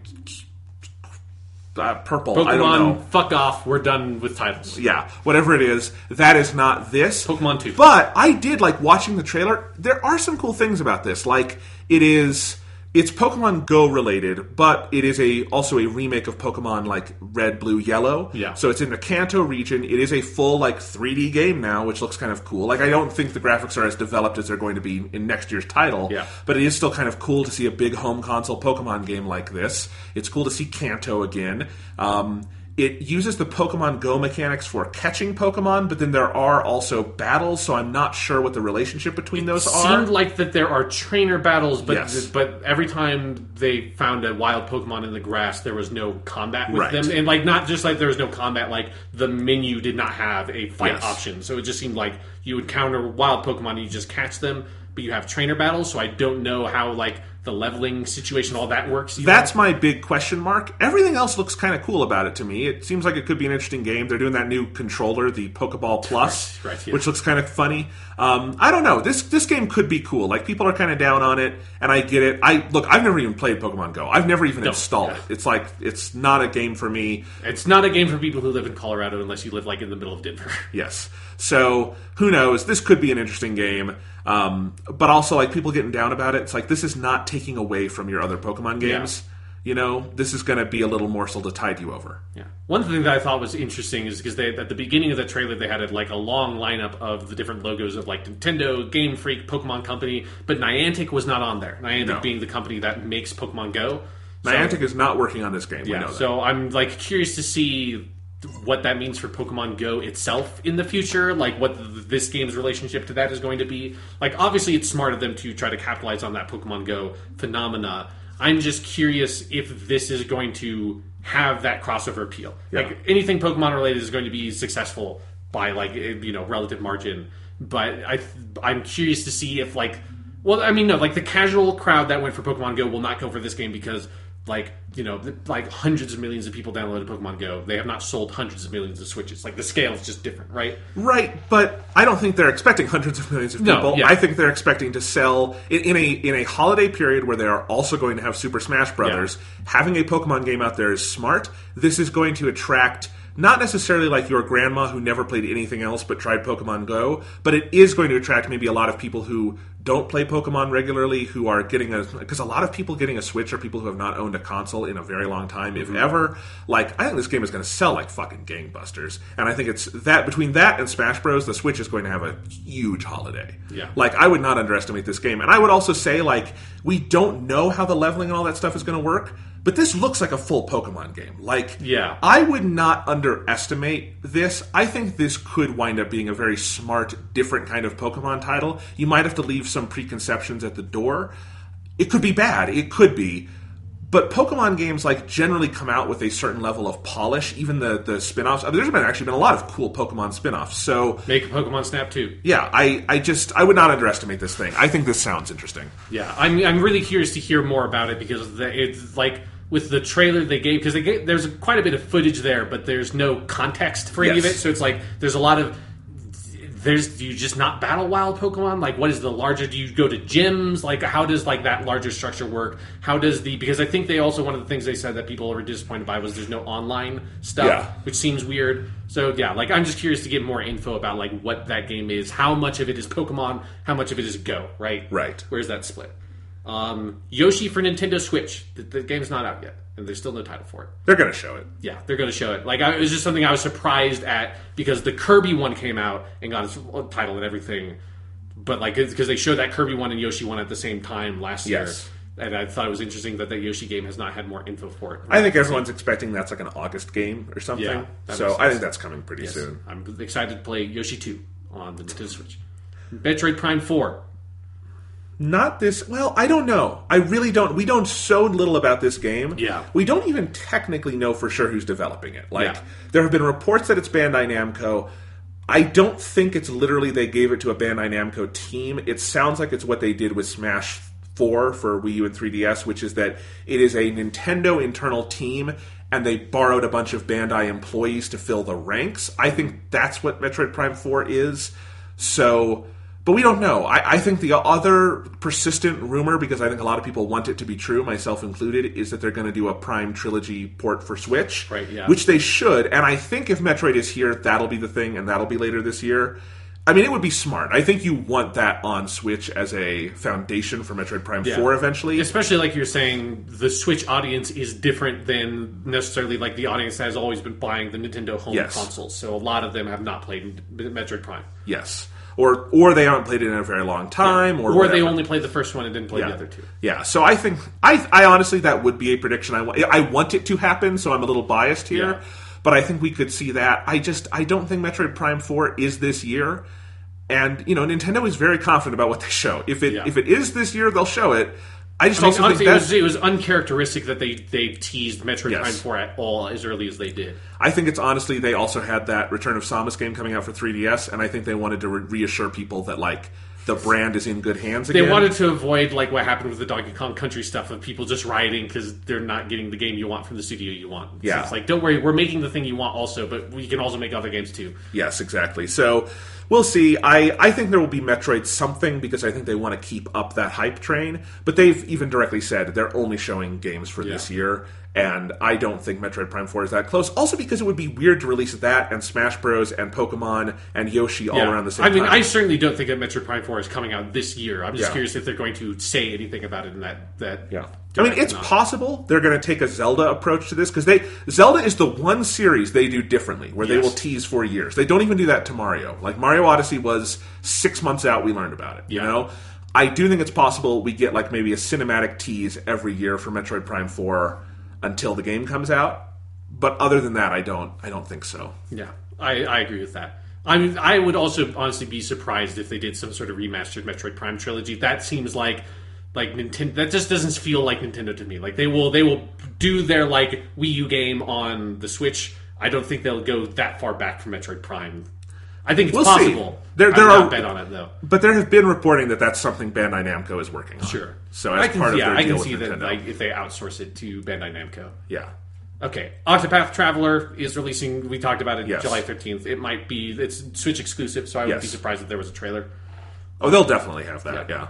The Shin Megami Tensei 5. Do you think they'd say anything about that? I don't. It depends on how far along it is, but it's been at a lot of their shows, so I kind of doubt it, because it feels like there's a lot of other things happening that are more pressing. Because Shin Megami Tensei 5 is not this year. No, definitely. So probably not. I agree. The Retro Studios thing. They're rumored Star Fox Grand Prix. Yes, we're seeing that, and yes, it's real. Okay, I agree. I think that's for sure what is happening. Yeah, I am. It's going to be. It's their big planned surprise that is no longer a surprise. Yes, I'm very excited and concerned for all the F-Zero fans out there. It's going to be rough for you, but you will get through this. This is just wild speculation. Super Mario Maker 2. No, I don't think so either. But I think it could happen in the future. It's not going to happen this year. Yes, I agree. I think it would be silly of them to not be making a Super Mario Maker sequel, but I don't think it'll be shown off this year. Anything about Nintendo Labo? Cardboard King. I don't know how well that did. It did not do that well. Okay. No. There's a lot of Nintendo Labo sitting on store shelves. Yeah. That might also be one of the volleys to try to sink Canadian Walmart. Yes. Even though Nintendo didn't get caught up much in that. I mean, the Labo thing is weird because, I've seen it on Best Buy shelves, which makes me think, like, oh, it must not be doing well. But everyone loves it who's had it. Like, people like it for sure. Yeah. I don't think so, because Labo wasn't in... That was just a random side presentation anyway. Yes. I think it's a little experiment. I don't think Nintendo's business is riding on it or anything. I don't think we see anything about it. I agree. I will say that there is a really good... I think it is on the American English Nintendo YouTube channel, a video of Bill Nye the Science Guy playing around with Nintendo Labo. Nice. People should check that out, because it's very cool. It's not as good as the crazy shit that is on the Japanese Nintendo YouTube channel, which if you understand Japanese and you're not checking that shit out, it's fucking whack, and you should be on there, because Japanese Nintendo is so cooler and way more interesting than in English Nintendo. Any sort of hardware announcement, like a Switch Plus or something like that? It's way too early. Yeah, No. I agree. VR question mark? No. Yes. It's finally time. What would that be? Would that be you strap the Switch to your face? 100% what I was going to... No. The Nintendo 3DS, it is the most blocky... Yes. It's like you strap it right over your eyes. No. That's just... I just put it in there for goofs. Okay. Animal Crossing question mark? That's one of like the big Nintendo franchises that has not made it to the Switch yet. I have an instinct that no, because I think that's next year. I think Animal Crossing is going to be one of their tentpoles next year. Like, clearly they've had a plan of, like, year by year for the Switch. Like, year one was Mario and Zelda. Year two is Smash Bros. With a lot of other, like, smaller tentpoles kind of making up in quantity. Yeah. And I think Animal Crossing is probably a year three plan. So...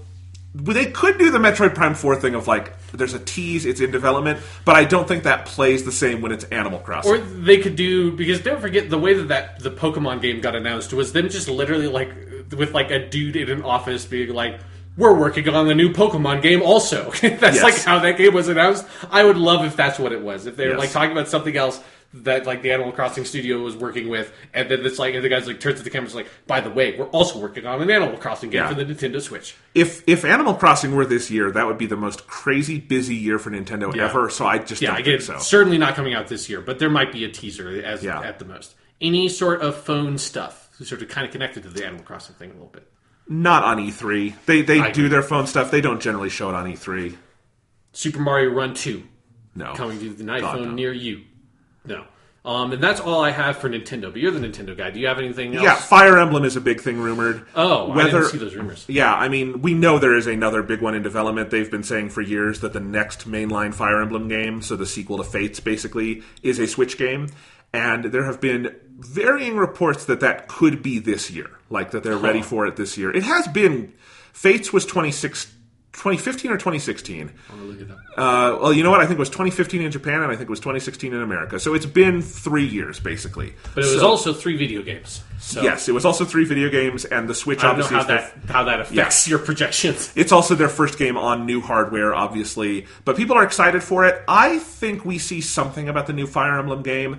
I don't think it's a game for this fall, but I could be wrong. I've said that about a couple of Nintendo games over the last 2 years of, like, that has to be later, and it's been sooner.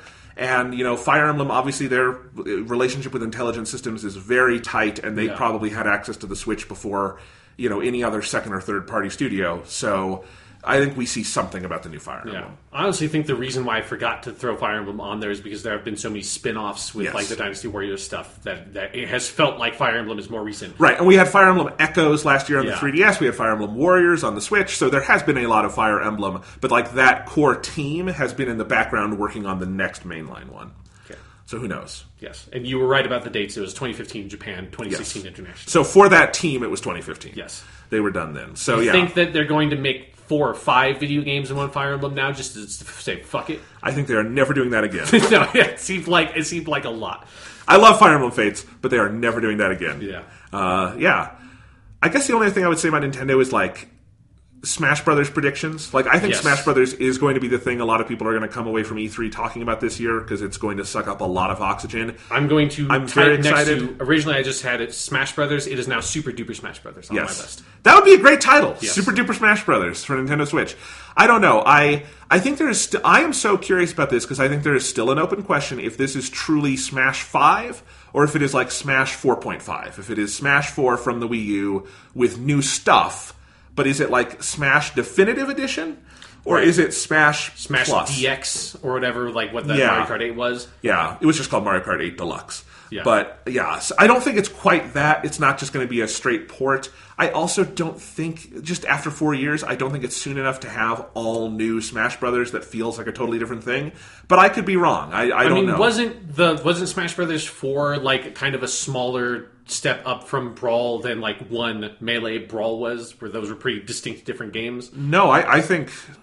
I would say it's the same as Melee to Brawl or Brawl to 4. Okay. Yeah. I think this one will be a smaller gap. Because this one did rework a lot. Like 4, if you remember, Brawl has a lot of criticisms on it because of how slow it is and some of those things. And definitely the Wii U 3DS one reworked a lot of that. It's got some different mechanics like the stage grabbing and stuff. Just the graphical style. It's the first HD one. The 3DS had the different solo modes. I'm very curious. I mean, this is one of my most anticipated games of the year, if not just straight up my most anticipated. Right. So I'm very excited. I think they've got, some new characters in the house who could be, playable. So we'll see. So we know for sure the Splatoon people are going to be there because Yes. that's how they teased it. We also know for sure, again through the power of logic, that the Rabbids are going to be there. Yes. Who else? Bayonetta already came in. Well, yeah, in the that's DLC. but stuff that has not been in any of the previous Right. games. I'm just what I was saying. Bayonetta Okay. would be. I was thinking that. I'm like, no, they added her in DLC. Oh, I should. So- Bayonetta 3. Do you think they're going to talk about Bayonetta 3? I forgot about Bayonetta 3. That's a good point. No, not yet. Okay. I think it's too early. That was easy. Captain Toad. Is Captain Toad going to be Smash Brothers? Should be. I'm not quite sure what the moveset would be. Captain Toad there will be a Captain Toad map, and I think there will be a Captain Toad assist trophy or something. I don't think Captain Toad will be a character. I think there will also for sure be a Super Mario Maker level. Yeah. That will be they'll be like Yep. making a Mario level or whatever. That actually is already in Smash Wii U. It was a Okay, never DLC mind. thing.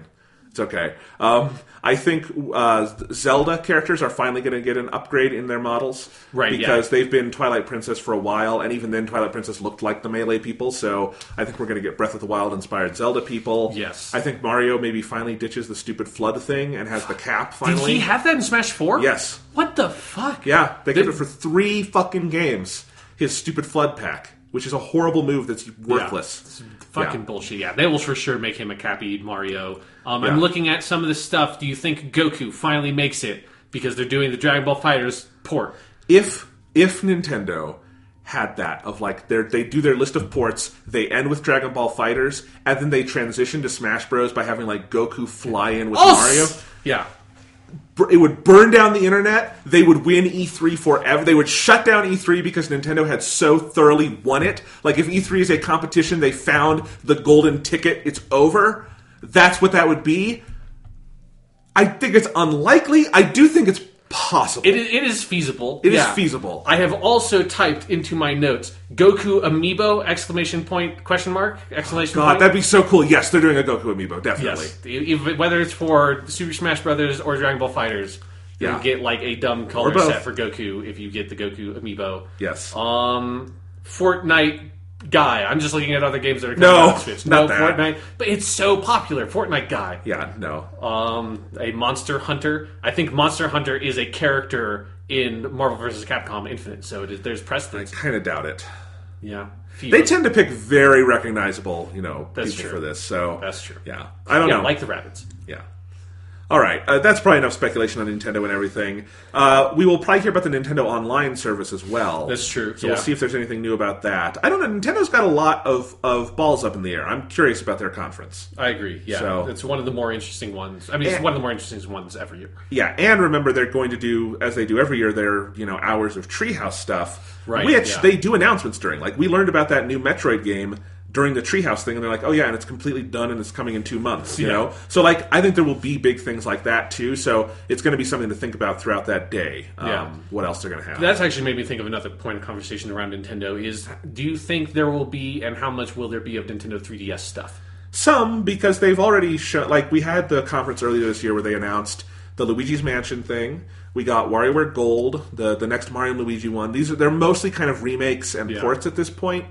But yeah, I think they will do something also like they did last year with Metroid, because the 3DS is still has a very big install base. It still moves systems pretty well. It's slowed down now that the Switch is out. Yeah. But remember that just a couple of years ago, the 3DS was selling better than it ever had because of Pokemon Sun and Moon. Right. So yes, there will be something about the 3DS. I think the main E3 show will be Switch heavy because it makes sense. And that's how it was last year too. But the 3DS is not dead. I think people want the 3DS to be dead. It is not. And I will remind everyone that Atlas, maybe this will help us transition in a second, has said Persona Q2 is a thing, and it's coming to the 3DS. Right, yes. We could see that at the Nintendo show. That would be a Treehouse thing for sure. I don't think that would be in their main video. But before we transition, I want to do... There's a couple of other points of order that are outside of the specific conferences that I didn't know where to put this. Borderlands 3 from the Canadian Walmart leak is a thing. Where is Borderlands 3 at E3? Microsoft. I agree, yes, Microsoft. It has to be. It has to be because Microsoft is so desperate that it's like they would make the move. Sony doesn't need to make the move. Sony has more than enough shit to put in their conference. I think for sure Borderlands 3, that shows up at Microsoft stage. A game from Rocksteady. They have not made a game or teased anything or seen anything since Arkham Knight from 2015. I don't think so this year.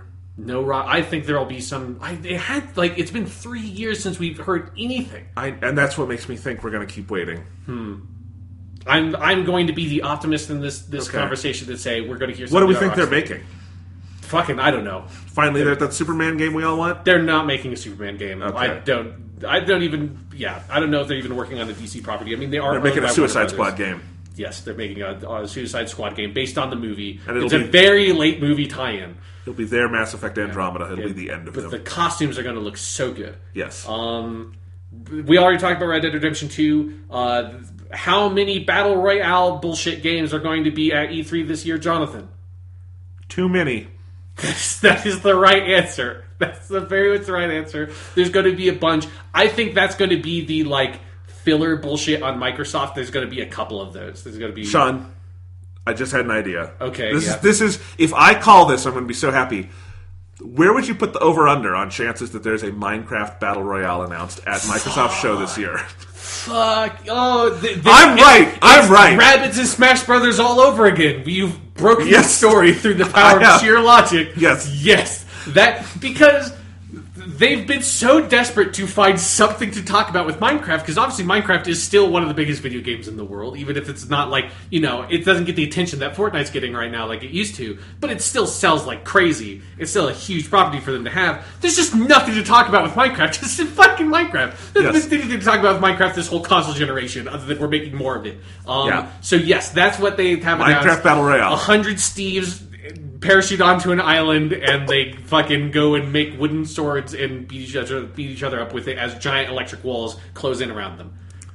I think that's happening. It has to be happening. I'm gonna type it in so that I remember it to look for Minecraft Battle Royale. Fuck, that would be so good. I will agree with that prediction. Yep. And then there will just be a bunch of other ones scattered around, whether it's on a press conference or just on the show floor. They will be there. And then we kind of talked about this throughout, but there's going to be a bunch of Switch ports. That's going to be something that this will be the year for. Again, I don't know where this will feature. I think there'll be a bit of it kind of everywhere. This is, I think, going to be the year for Western third parties talking about we're going to put out a bunch of our old games on the Switch. Yes, as they should. Yes. We want them. And that's all I have in my E3 notes. Did you hear the news that Bungie has been a Chinese online game company called NetEase has taken a minority stake in the company for $100 million? Yes. So I don't think we'll see anything about this at E3. No, because it just happened. But Bungie is becoming a multi-IP studio. Yes, because specifically the story is that they're working on a new IP alongside Destiny. I view this as Bungie is creating an exit ramp out the back. This is like the Shawshank Redemption. They're working in the library during the day, and at night they pull back their Rita Hayworth poster and they are shoveling by night. At the end of it, Jason Jones is just crouching in the mud, rain pouring down on him, screaming into the sky, "I made it out!" Yes. It's like Activision, people from Activision with guard outfits are searching around with flashlights. Yes. Can't find Jason Jones. He's made it out. So that's what Bungie's up Yeah, to. that's not going to be at E3, but No. it's something to pay attention to for the future. Yes. All right. It's going to be an interesting one. Yes, I am filled with the same emotions I'm always filled about on the eve of E3, which is I'm excited about it, I'm Yes. trepidatious about it, I'm concerned. I actually haven't asked you, are you planning on watching all the conferences or just like scooping up the news afterwards? Because you know what I'm doing. Yeah, I'm definitely watching Microsoft, Sony, Nintendo. I do those every year. Yeah. I don't know if I can bring myself to watch EA. I feel like I should out of like moral solidarity with you. Yeah, and but, it's just like, it's going to be a train wreck no matter yeah. what. I'm going to watch Bethesda. I'm going to watch... Yeah, because Bethesda's always good. Yes. I'm going to watch Square Enix because I'm super curious about that one. I will probably try to do all of them because why not? You know, I actually have some... Luckily, like, E3 is landing right as I'm finishing a bunch of work. It is exact same for me. Yeah. So that's why we're being able to do the daily podcast and everything. So I think I will watch all of it and sharing it with you. Regardless of whether or not it would be something that I could feasibly do, I would do it anyways. Yes. Because I'm a bad person. Last year, I did watch everything except EA. EA is the one I usually skip. Maybe I'll try it this year. I'll be there for Anthem at least. I don't know. Fucking man, there's so much FIFA to hear about. They're going to bring out some sort of soccer-related celebrity. 2 years ago it was Pele. Last year it was people who are like comedians in some way affiliated with soccer. They need to have the FIFA game with a story mode where you embezzle money from poor countries. And what if 100 soccer players parachute onto an island and there's a goal in the middle and they all have to go try to score a goal? I thought you were going to say they have to kill each other. It's just PUBG but with soccer players. Yeah, it's actually it is made in collaboration with the PUBG Corporation. It's a separate version of PUBG with the FIFA license, and so it has real soccer players. Yeah, it has the likenesses of all the great soccer men you know, like the Pele. And David Beckham. And you bend it. Yes. He bends it like he's Beckham. Yes, and it's just a fight to the death, and this is the ultimate FIFA corruption, is they're just killing their players now. How great would it be if at this E3, just basically every single video game that we didn't know about already was just a Battle Royale spinoff of like Need for Speed Battle Royale, Star Wars Battle Royale. What if Metroid Prime 4 is a Metroid Prime Battle Royale spinoff? Yep. And just to like pull the rug out from Metroid fans again. Yes, it's just like you thought like Federation Forces was as low. We were going to go with this franchise. We don't know. You ain't seen nothing yet. We don't know a lot about that Yoshi game. Yoshi Battle Royale. I mean, because it's good with Yoshi because you can't do it with Mario because there's not enough Mario people to make up 100 characters. But you can have as many Yoshis as you want. There's just all different colored Yoshis. Yep. They just all lick each other to death. All right, you want to move on, Sean? What else is there to talk about other than E3, Jonathan? The greatest fucking video games ever made. If the video games that if they're smart, they'll announce English versions at this E3, and that'll be the mic drop at the end of Sony's press conference. Yes, it is very weird that I have platinumed both of these games and there is not an English announcement yet. Yeah. I feel like Atlas is playing a weird game here, but we'll see. But yes, let's talk about Persona 3 Dancing Moon Night and Persona 5 Dancing Star Night. Good job, Jonathan. For the PlayStation 4 and Vita, if you want to get them there. I think that is the first time you've ever said those two names in succession accurately. Yes. So you got the cool, super awesome special mega edition. Yes, with the soundtrack and the lyrics and everything. My brother got skittish and only bought 5, and then he loved it so much, he just went back and bought the full special edition. Wait, yeah. Oh, and then because I saw you playing Persona 3 Dancing Moon Night, I just assumed you bought the digital version. No, he got this, and he took the 5 copy out and just resold it, because on eBay they're going for pretty high prices. So he made his money back. It's fine. Nice. But yeah, so we have all of them. I borrowed them from him. This is kind of interesting, because Thomas usually mooches from me on video games. So, like, he has in his room right now 3 or 4 Persona games of mine. He has Persona Q, he has Persona 4 Golden, he has Persona 4 Dancing All Night on the Vita, and maybe another one. And Persona so, like, 3 something? Maybe no. I don't have any physical copies of Persona 3, so I think that's the only 3. But like, yeah. So he has never bought a Persona game before, so I felt good just mooching off him for these. The ones. cycle has come around. It's your turn on type. Yes. So I've been borrowing them in between bouts of him playing them furiously. Luckily, he's pretty obsessed with 5 because he started there and he's got to get number 1 in the world on every single song, of course, which he's already done on a couple of them. But yeah, so I took 5. I played 5 first, loved it. Let me say really quickly the trophy thing. I got into it because I'll say this. So I'm playing it in Japanese, and I'm playing it less thoroughly than I probably will when it comes out in English, because the commu events, which are like the story material, I'm mostly just skipping through because I can understand some of it, but it's a lot of work, and I just kind of want to relax with them. So it's like, I will play these when they come out in English, but I'm skipping through that. Everything else, though, like, it's actually a very easy game to play. Like, get all the stuff in with a relatively minor amount of Japanese knowledge. I was able to figure out most of the trophies and all this stuff. There's enough guides online and whatnot. But I had a lot of fun, and I was saying, I'm going to platinum this, and then I'm going to move on to 3, and I did everything to platinum it. The last thing I had to do was unlock the last, I think it was Ryuji's Kamyu, because he unlocks the last... his is the hardest to get through. Yeah, the last challenge thing. And I had done everything else in the game, and once I watched his last Kamyu and got the last... spoilers for these games, if you care about that. I don't know what that means. The last card in his room, then I would have done everything for all the trophies. Okay, and I do that, trophies start popping, I watch the trophies pop, I'm like, that didn't seem like everything. So I back out, I go into the trophy menu, and I check, and I have every trophy in the game except 2. I don't have the platinum, which you need all the other ones for, and I don't have the trophy for having all of the glasses accessories.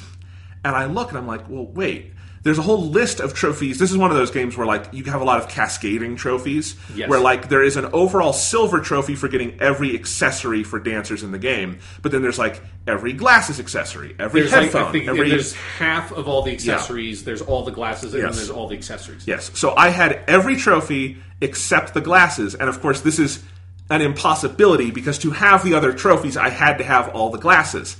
And I just sank, because this has happened to me before. On at least one other occasion, and I know it's happened on another, and I don't remember what it is right now, but it's happened, where PSN fucks up because their trophy system is so fucking bizarre in how it, like, stores it online and has to sync. It's very weird, and so I just saw the trophies missing. I back out of the game. I started again, hoping that, like, if I hang around in it enough, it'll just recognize. If I, like, reboot it enough, it'll recognize that it's there, and it'll pop the trophy. I tried all sorts of things. I deleted my save, put it in the cloud, brought it back down, reloaded it. I completely uninstalled the game and reinstalled it because it's just on disk. It took no effort, but, like, that didn't do it. I, like, got rid of the update, played it without all this stuff. I could not get it. That trophy is glitched for me.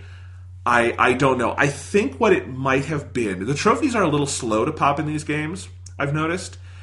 What might have happened, and this is why I blame PSN, because this happened on Infinite Second Son in a different way for me, is that as I was watching the trophies pop, it seemed like they were done. So I backed out to check them, and I think that stopped the trophy from popping. And when I looked, it synced and thought it was updated, go back to the game, and it stopped. The ping or whatever didn't happen, and so I just never got it. But yeah, I have effectively platinumed Persona 5 Dancing Star Night. Well, so we both platinumed Persona 3 Dancing Moon Night, and neither of us have platinumed Persona 5 Dancing Star Night. Is the way to phrase it. I guess so. But yes, then I moved on. I was very sad, but then I grabbed Persona 3 because my brother wasn't playing it, and immediately cheered up because Persona 5 Dancing Star Night is very good. Persona 3 Dancing Moon Night is great. Yeah, I do think there's a gap between them. I think it will largely depend also, though, on your... Like, if you prefer the Persona 5 music vastly or something, play that game. Of course, yeah. But, having played both of them very extensively now, my clock on both is about 9 hours to platinum them. I love both of these games. That's so fast. Oh, yeah, because if you're skipping the commu, that's like 5 hours. There's 64 of those fucking things in like 3 to 5 minutes. Yeah. So... But anyway, I've enjoyed them immensely, but I think Persona 3, I think the remixes are better, I think the song lineup is better, I think the dances are even more creative, I think the difficulty is even more rewarding, I think the costumes are even better, but part of it is also, I just have so much more nostalgia for Persona 3, I've played it more times, it's been in my life longer. Like, Persona 5 is still so fresh, I don't get the same kick of like, oh, there's my old friends again, it's like, oh, I just saw you guys, So it's a kick, but it's not the same thing. But yes, I think these games are amazing. I'm not trying to put down the Persona 5 one by saying this. They are both great. They are both worth playing. If you don't want to wait for the English release, they're very accessible even in Japanese, unless you feel like you need to play the commu stuff now. Yeah. But I love these games. Yeah, no, I basically agree with your assessment. I have not finished playing all of Persona 5 Dancing Star Night, though I have most of the songs done, like this first time through. Yeah. Because obviously, like, you're doing everything, you're playing the songs on multiple difficulties and everything. And I do think I ultimately prefer the soundtrack and the kind of that stuff for Dancing Moon Knight. In particular, part of what it is, and I talked about this last week, is that Persona 3 Dancing Moon Knight just has more stuff to pull from. And so I think in particular they have the 3 different Persona 3 portable songs, which add a lot of, just a diversity to... Yes. Because those songs sound very different than the normal Persona 3 songs. And everything in Persona 5 has to be pulled just from Persona 5, because, even, the anime was in production, so they don't even have, the anime songs. Yeah, there.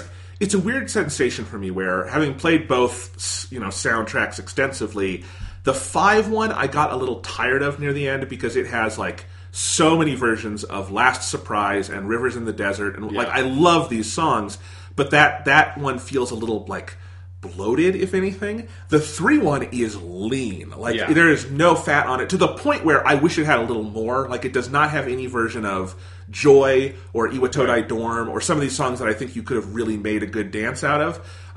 It doesn't even have the full version of Kimi no Kyoku. Memories of You. Yeah, Memories of You. It has the remix, but not the original version, which is not necessarily a complaint. It's just interesting to me. I mean, I would prefer that to playing that song for 5 minutes over in credits, which is the weakest part of both of these games. Yes, to me. I agree. I actually think they picked the right one in doing Brand New Days for that, because it's, I think, a better dance one. Because it's also that song is 5 minutes long, whereas Hoshito Bokuroto, the in credit song from Persona 5, is 7 minutes. It's the full 7. Yes. The other songs are edited slightly. Both Brand New Days and Kimito Bokuroto or Hoshito Bokuroto are the full unedited original versions of the songs. That's just as originals from the soundtracks. Yes. These are the ones you need the radio edits for. There should not be a song longer than 4 minutes. It's too long. I don't mind the Persona 3 one that much. The problem is Hoshito Bokuroto. It's too long.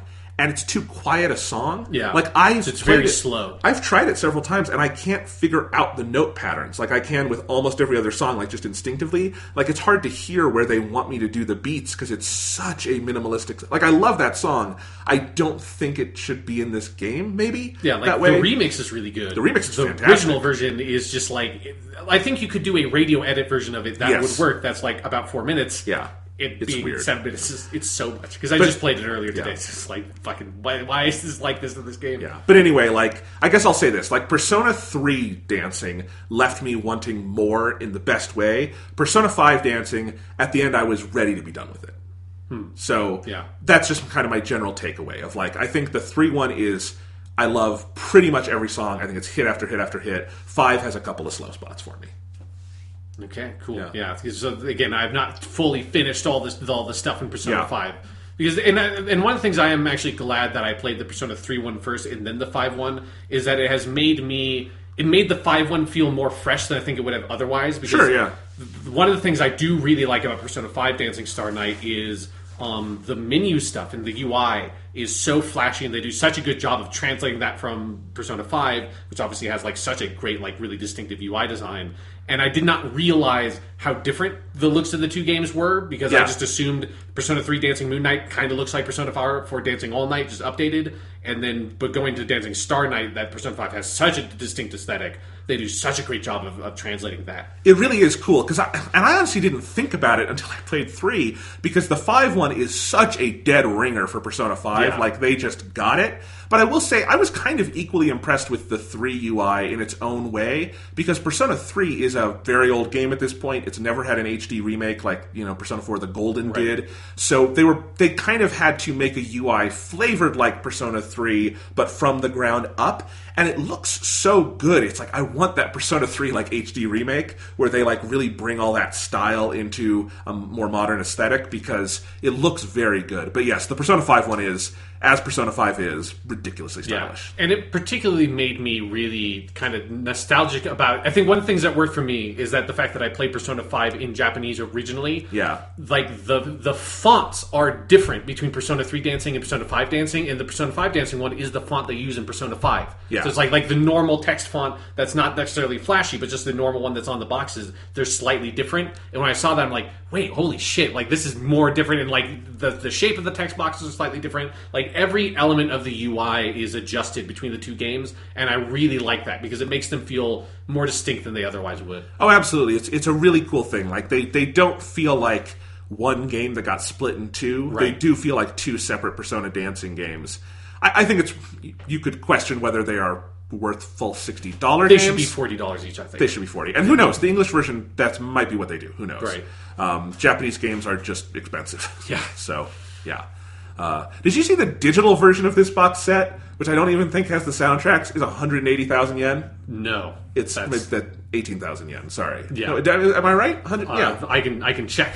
But What am I? I'm trying to say it's $180. It's $40 more than the physical version, which is crazy. It's So, a yes, lot. Yeah. it's a lot. And then there's like the DLC situation for these games sucks. You know, Yes. like it's the Japanese DLC thing of like there's already I think 2 or 3 different paid songs you can do. Yeah, like here's one disappointment is the Persona 3 game has none of the Persona 3 movie music. Yes. But More Than One Heart, which is probably the song you want to do first off, is paid DLC. Yeah. That's I mean, the one I most want is the Lotus Juice one Yes. from the Midsummer Night's Dream, I do too. which you can see right now on Netflix, which I checked earlier today. No, not earlier today, a couple of days ago. Yeah. And it is still up there. Yes, no. Our like monthly check-in is, can you still watch Persona 3 the movie number 2 Midsummer's Night's Dream on Netflix? Yes, you can. It's still only that one. Yes, it's very weird, but it has the best song. So It does. There you go. But yeah, it's a weird situation with the DLC. But what were we talking about with the games? The UI is stylish. Yes. They feel separate. The soundtracks are very distinct because Yes. the styles of the 2 soundtracks that they pull from are very distinct. Yeah, you want to just talk about some of our favorite remixes? Yes, let's talk about some of the songs. Let's start with 3. Okay, yes. Okay, first off, I've got the track listing here. Our Moment, the theme song to Persona 3 Dancing Yep. Moon Knight, is one of my single favorite Persona songs ever. It's probably my favorite song in either of these collections, other than maybe the Lotus Juice remix for that we'll talk about in a second. But it's if you listen to the lyrics, especially the full 3.5 minute version that is free DLC, and the second verse it has, it is this great song. It's positioned as like the characters looking back as adults on the time they had as kids. Yeah. And there's this line in the second verse about like, remembering our days of youth. It was so difficult, but it was the best year because doing all these things, we were so close. Like, it is this great, like, adult perspective on this thing they did as kids. And I just think it's this great, like, thematic look back at what that game is about. I get a little emotional every time I hear it. I think it's an amazing song. I think it mixes Lotus Juice and Yumi Kawamura amazingly. It's fun to dance to. It's very challenging in the full game. Yeah. But I love that song. Yeah, it's a great song. I also have, straight from the Japanese PSN store, the PS Vita version of the triple pack with some of the DLC is 17,042 yen, and the PS4 version is 18,230 yen. Yes, and as a comparison, it's 140,000 yen for the box, or 14,000 yen on Amazon Japan, so it is $40 more. Yes, it's a lot of money. Yeah. So maybe if you're think about getting the physical versions of those games if you're importing them. But yes, I agree. I think, and that's true for both of the OP songs. Oh, the Groovy is great too. Yeah, they're both really good. They're very stylish. They've got they do the same thing that Dance does for Persona 4 Dancing, which is it sort of like puts in some of like the familiar melodies from some of the iconic songs from the soundtracks, but it's very much its own thing. Yes. Let's talk about Lotus Juice. Let's just talk about the Lotus Juice remakes of what I can never remember what the name of the song is in the English soundtrack. Let me look it up while we're talking. Yeah. You talk about why it's so great. It's and I'll just, look it up. I mean, because one of the things is that it is a sort of it's not a song that when you're listening to the Persona 3 soundtrack, you'd think to pull for a remix. It's a totally good song. It's like a boss song, kind of, like, or said, like, build up to a boss sequence from Persona 3.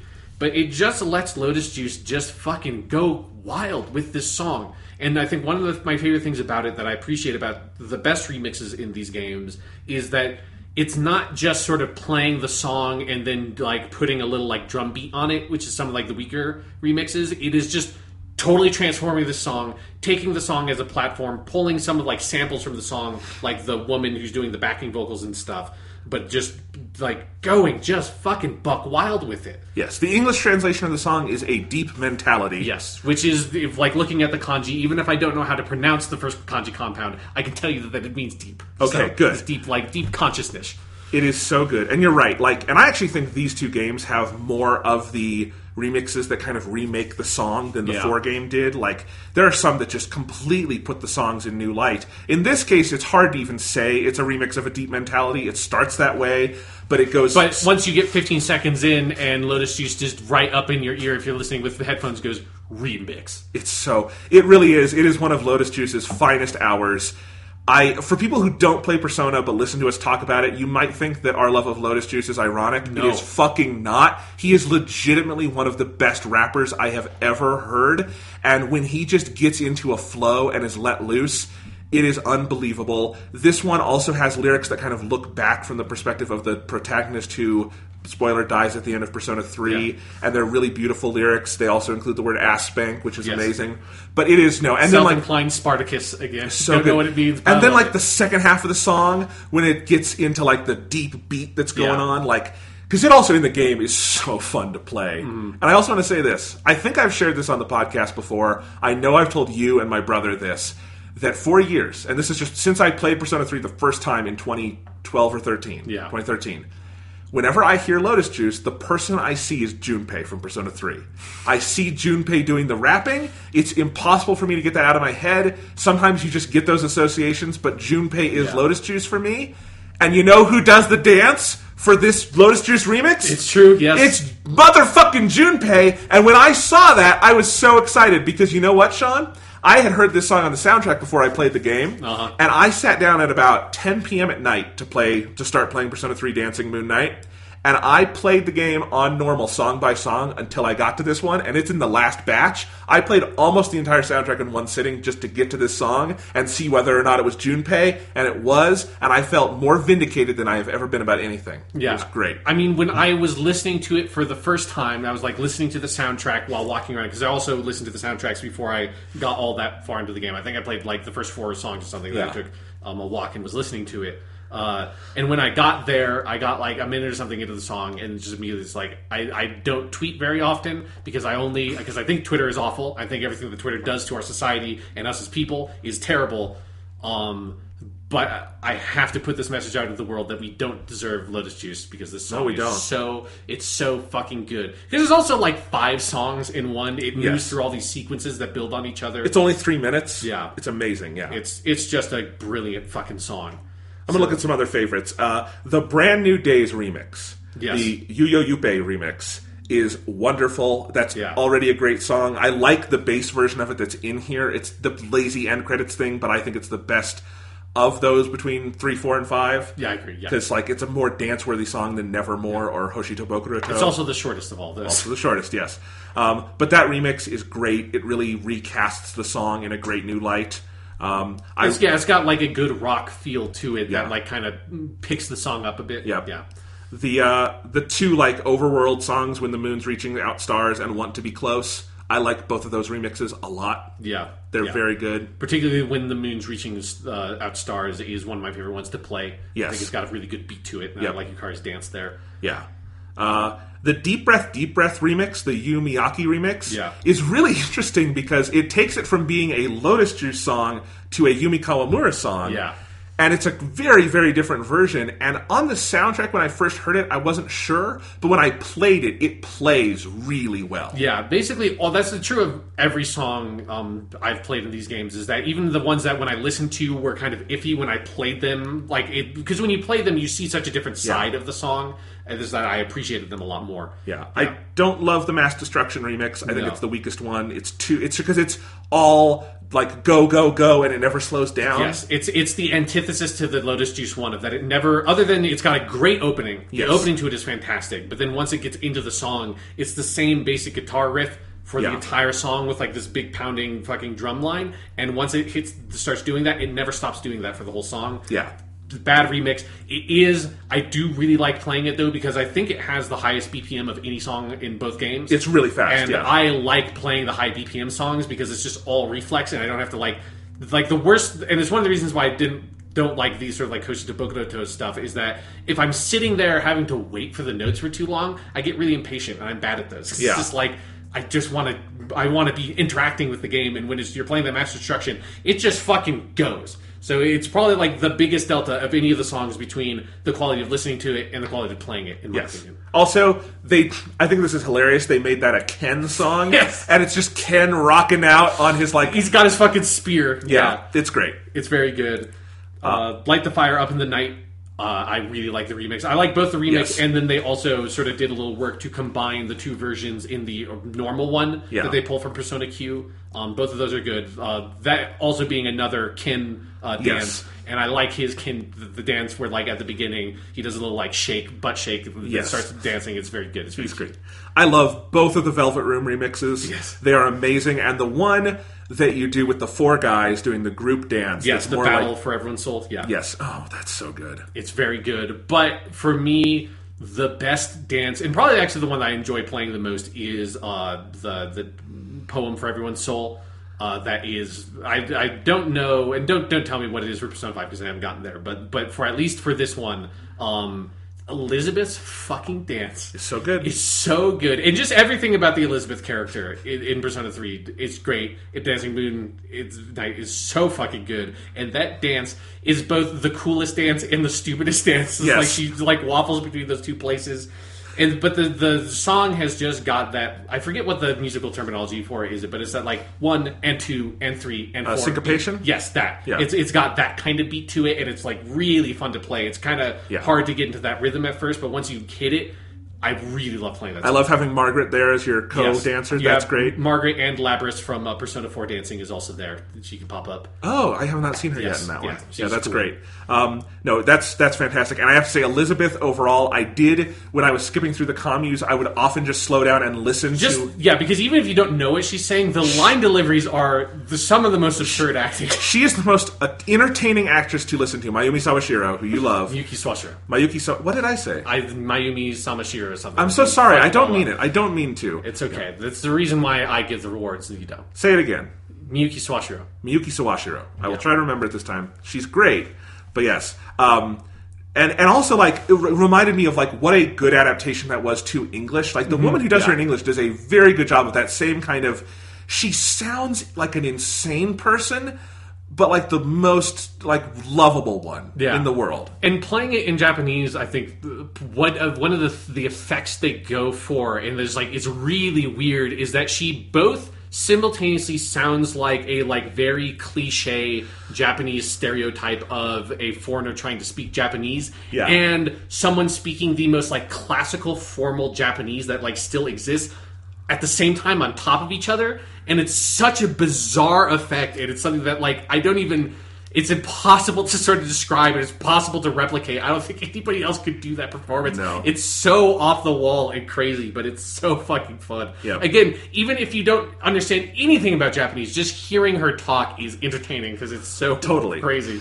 I like the Burn My Dread remix. I like that one a lot. That's actually one of my favorite remixes for Persona 3. Yeah, and then the 3 portable ones, Time, Way of Life, and Wiping All Out, they hit those out of the park. Yes. Because that's also where I think the other MVP that's not Elizabeth for Persona 3 is Fuka. Fuka, yes, I was going to say that. Her dances are so good. She has, I think, outside of Elizabeth, the best Kami events in Persona 3 dancing, because part of it is English Fuka is bad. Yes. It was just a bad performance. It was calibrated poorly.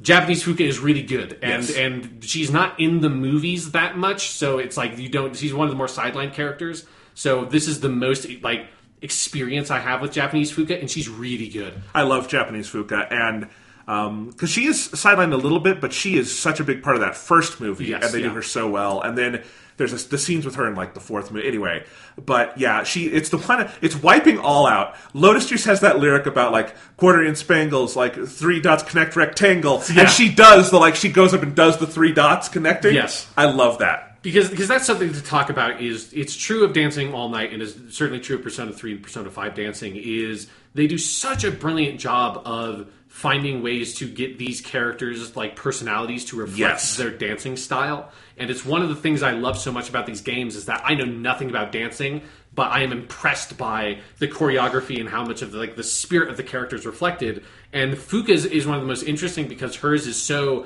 non-traditional. So I don't know what that style of dancing is called, but it's basically all centered around her arm and hand movements, and there's very little body movement associated with it. So it has this very stylish, cool look to it, but that is also not energetic in the way that like Fuka is a very laid back character that doesn't have a lot of energy, but she's very earnest. And there's something about that that reflects her personality so well to me. One of my favorite moments in either of these games is in Time. There's this moment in the remix where it goes into like this old timey, like speakeasy kind of version of the song, and she slows down and does this like little speakeasy, almost burlesque kind of like little thing. It's so good. Yes, and the way they characterize her in the whole game is great, and it's I love Fuka, which is something I would not have said if I had only played the English version of Persona 3.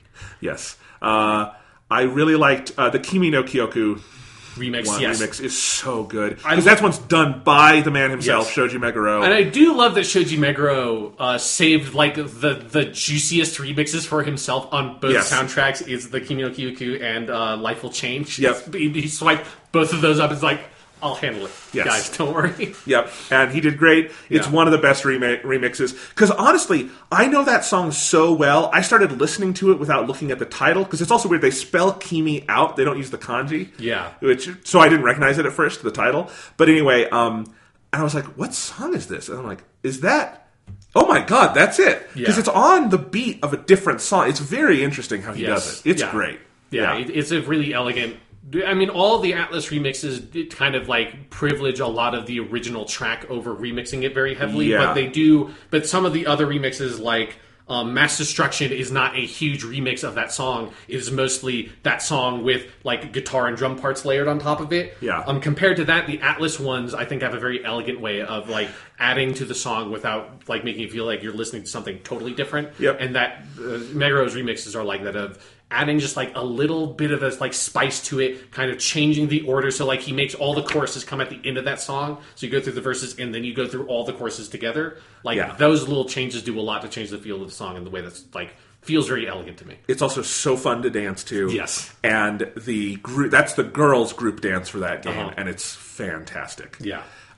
They both have a live song from the Persona Live 2017. They're both great. This one is a song... What is Laser Beam Laser from? Beam, it's from Persona Q. I think it's from the Persona 3 side of Persona Q, so you might not have seen it. But I've heard it on the soundtrack. Yes. But that is the first time I think I've seen the video of Lotus Juice as a human being. Yes. And I was like, oh, right, he's just a Japanese dude.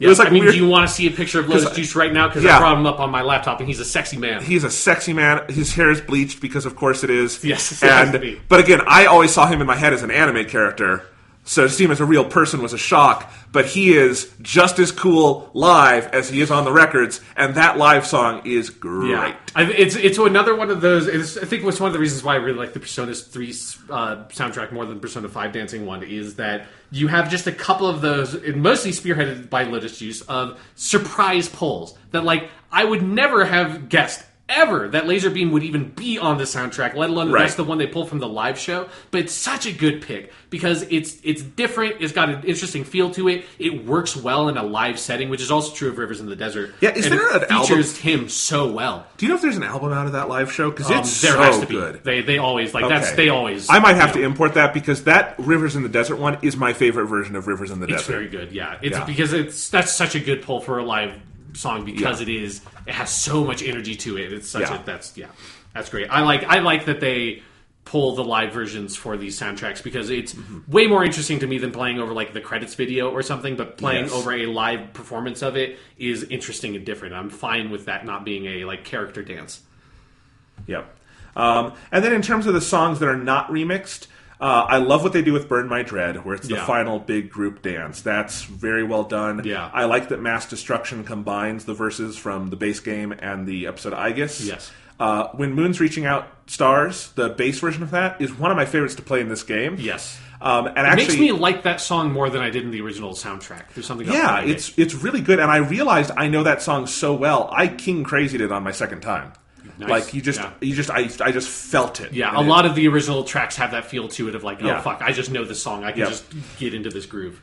Soul Phrase, I think actually works as a dance very well. Yes, that's one of the Persona 3 portable songs. Yep. My brother had no idea what that was because that's also weird. It does not use Lotus Juice or Yumi Kawamura. No, I forget what his name is, but it's a different guy who's like that's his only song on that soundtrack. But I've always liked that song. Yeah, it's good. My other one, so both of these games, we talked about this last week, have a little more in the way of videos and clip packages and stuff. It bored me more on Persona 5 because what they do with them in Persona 3 is so exciting. Yeah.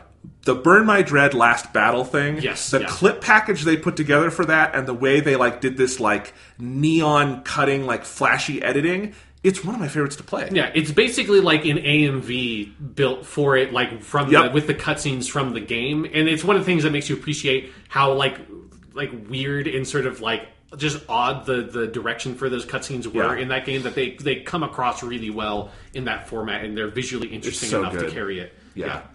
Yes, that's really good. Moonlight Serendipity. That's the ending credits song. I like a lot. It is not as good as a Persona 5 dancing ending credits song because that one is fucking amazing. Neither of them really grabbed me. I'd have to listen to the 5 one again. You have to listen to the 5 one again. Okay. It is so fucking good. Okay. Moonlight Serendipity does not stand out that much. It kind of reminds me of the Persona 4 Arena 2 Ultimax ending credits song. That's it's fine, but you kind of forget about it after you've listened to it. The Persona 5 one is very good. Okay.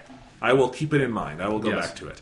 Is that it for Persona 3's music then? One thing I want to just sort of shout out is I like for both Persona 3 and Persona 5 dancing, I like the menu songs. Oh, they're for Persona really good. 3, it's Party Over Here. Yep. And I just like hearing, I think it's Lotus Juice every once in a while, and that song just going Party Over There, Party Over Here, Party Over Here. It's yeah.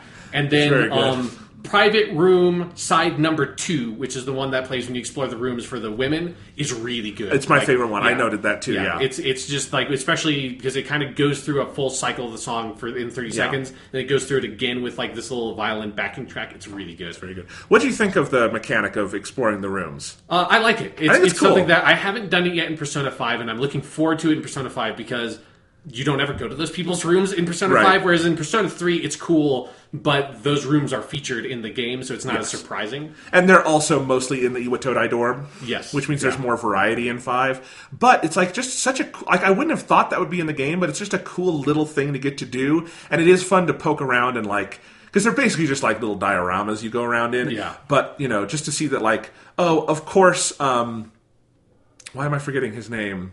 The guy who punches stuff. Akihiko. Why am I forgetting Akihiko? I want to say Akechi. He's not even in either of these. But no, Akihiko, of course he has just a freestanding shower in his room. So he can work out and then go take a shower. I like that Mitsuru's room is very upscale and rich and all that stuff. She's got a big fucking TV in that room. Everybody else has got these shitty little tube TVs. She's got this TV takes up the whole wall. Yep. I like that, Ken's room has all these little toys and stuff in it. Junpei's is a mess and he has lots of manga. I love it to Junpei's because he's one of the harder ones to advance because I think he's accessories or something. He's the last one I finished today. Hard to get up. And so I think his was the last room I saw. And I was so excited to see because everybody else's room is super clean. Because you can walk around and see little messages, obviously in Japanese. So it's if you look at this thing and click on it, there will be a little thing that pops up. I was just very excited to get to Junpei's because everybody else is very clean. You're a messy bastard, Junpei. It's a good room. Yeah. It's great. So let's talk about Persona 5. Okay. Groovy is a great song. Yes. I like Our Moment even more. It hit me harder, but Groovy is so good. There's that break in the middle of the song that in the video, it's the protagonist dancing backwards through the street. The street. That moment is and I played this song a million fucking times. It's electric every time. Yeah. It's great. It's a great video. Yeah. Getting into some of the remixes. The Wake Up, Get Up, Get Out There remix is okay. The dance is okay. It was not my favorite. Yeah, and it's actually it's something that in the soundtrack they pair this and Last Surprise are both right next to each other. The first Last Surprise remix, which is I think a big mistake on how you order the soundtrack because they both sound like they're the same remix to me. They do, yes, of that because they do the same kind of drum beat kind of backing thing and a little bit of guitar in the background. It's this is you needed to separate these because they sound the exact same to me.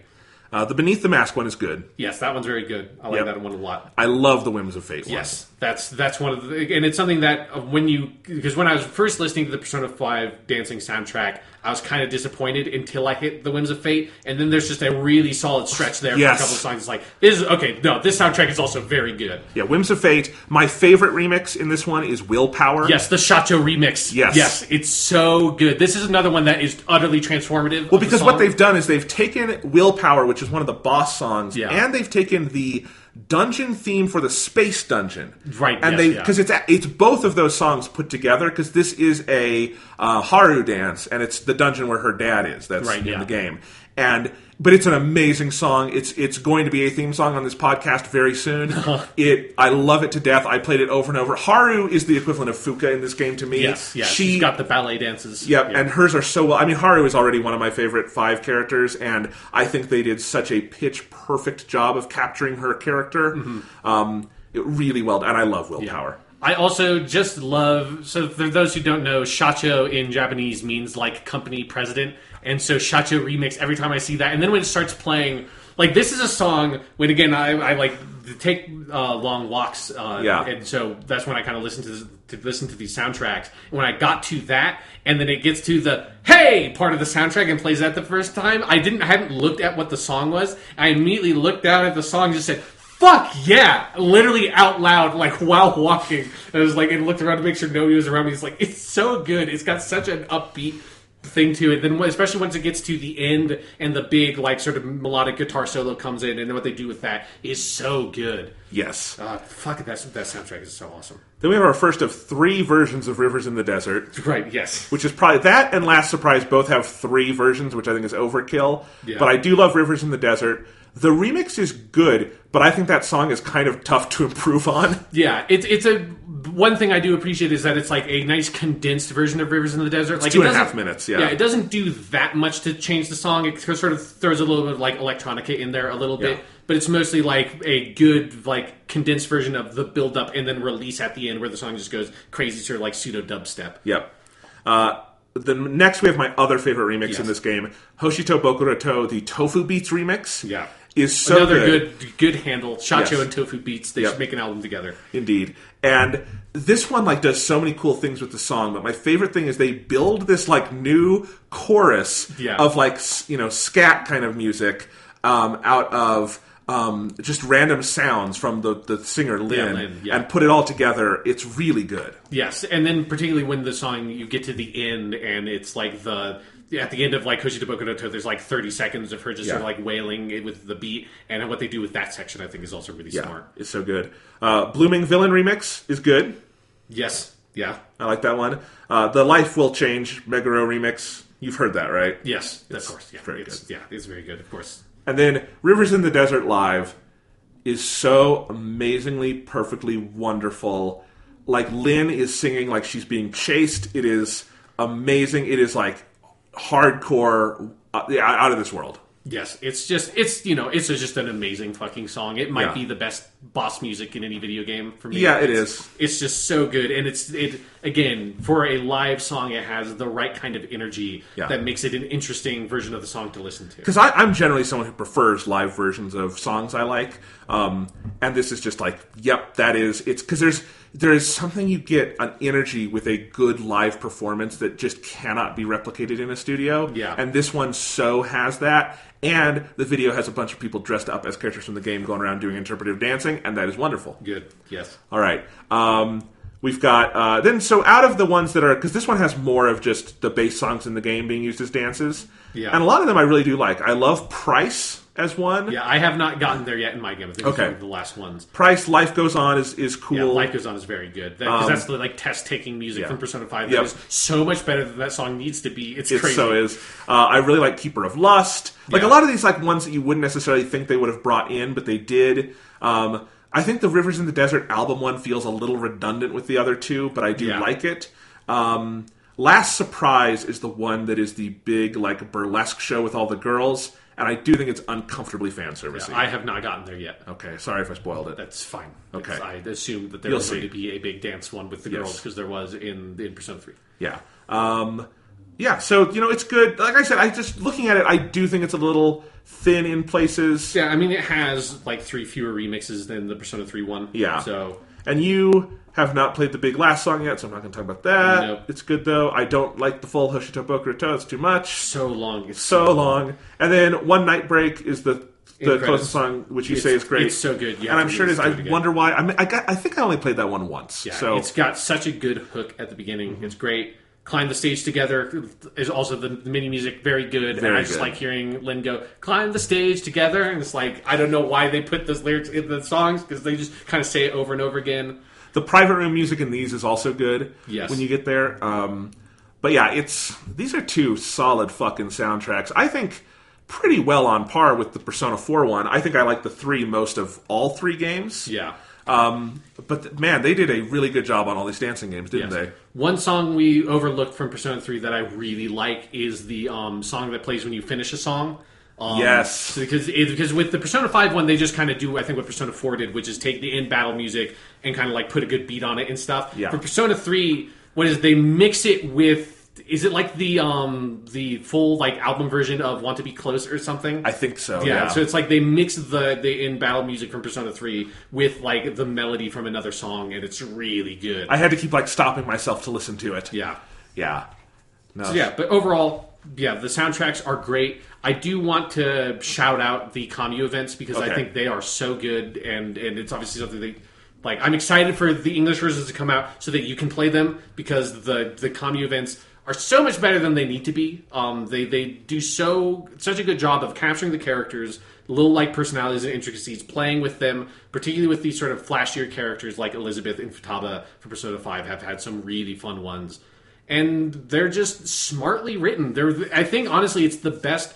Like, I haven't... With the exception of Persona Q, because I haven't played it, of the Persona spin-offs I've played, and kind of including the additional material in Persona 4 The Golden, I think this is the best writing for any of those I've seen, because it doesn't fall into the trap of characterizing the characters, which is, I think, is something that happened with Persona 4 cast particularly, was like each character had like Chie was Steak Kung Fu Girl, and that was all she had in the Persona 4 spin-offs, and it got really redundant. It's one of the things that made the Persona 4 dancing story mode really kind of repetitive and slow, whereas this...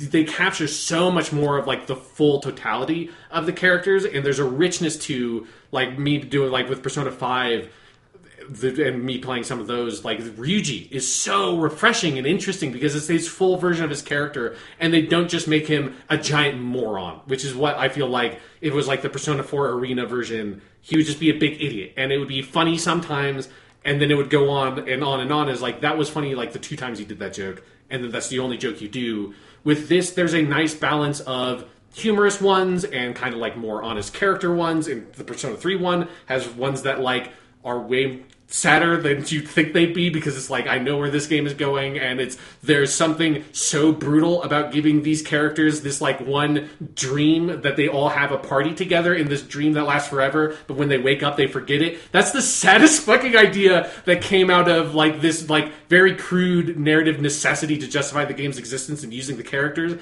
and it hurts so bad in some of those of like, this is not going to be as happy as you think it is after this. Guys, I'm sorry. Yeah. So I can't speak to the narrative side of the commus or the writing, but I will say, I think as a gameplay system, this is perfect. It's much better than the visual novel thing Yeah. from Persona 4, which is too intrusive. Well, and like, I'm glad they did it in Persona 4 Dancing All Night. I think it's what they needed to do to like get their foot in the door for that crazy dancing spin-off game, Sure, you know? yeah. And I do like that story. Like, I love having all the economy and stuff. I wouldn't trade that out.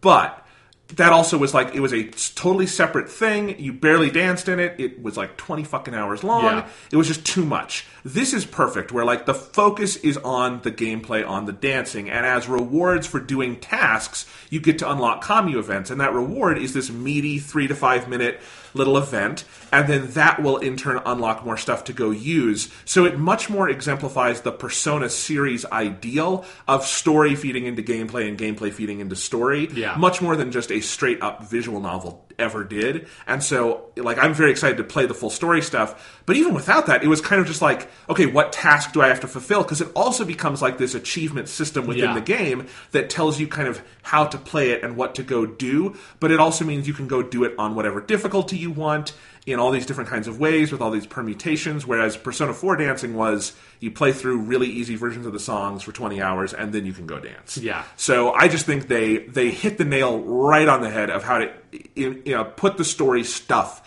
into the game. Yeah. And I think if you're waiting for the English version, be excited, because there's so much good stuff to do. Yeah, and it is a really smart in how it breaks up the pacing of the game as well, because the way I started playing it was play like 3 or 4 songs, kind of like get to the end of where you are and like unlock the next batch of songs, and then go to the communes, and you probably have 4 or 5 commu events, because there's 8 characters and 8 events for each of them, and so there's 64 of these fucking things, but none of them are longer than like 4 or 5 minutes, and so it's fun to just go into like, okay, I've got a bunch of these now unlocked, I'm going to play through some of these, and then go back and play through the music, and with the new outfits I unlocked, and it adds a different sort of like flow and pace to the game that I think works really well, because it gets exhausting with any rhythm game to just play song after song after song after song after song, because you're gonna, it's an intensive kind of thing, particularly if you're playing it on like the hardest difficulty like you can. It's like you're gonna be tired at the end of that. It was the one downside for me not knowing enough Japanese to watch those commu events, is I did find myself getting exhausted, but like I was so wired, I would have to like pull myself away from the game. You should not play these games before you go to bed. It's like, no, I did the Persona 3, I did it in 3 days. How long it's. So I just binged this fucking game last night. So Saturday night, I played until 2 in the morning. Couldn't get to sleep until 3. Woke up at 10, and then went and played more until like 2 p.m. and finished it. I never do that with games anymore. I think the last game I like full on did that with was maybe Arkham Knight in 2015, because it was during the summer and we were like off from school, and I just that's all I did for a week. This was not a week. This was like 2 or 3 days. But it was like, oh, fuck, there's a reason I don't do this anymore. I was just sore.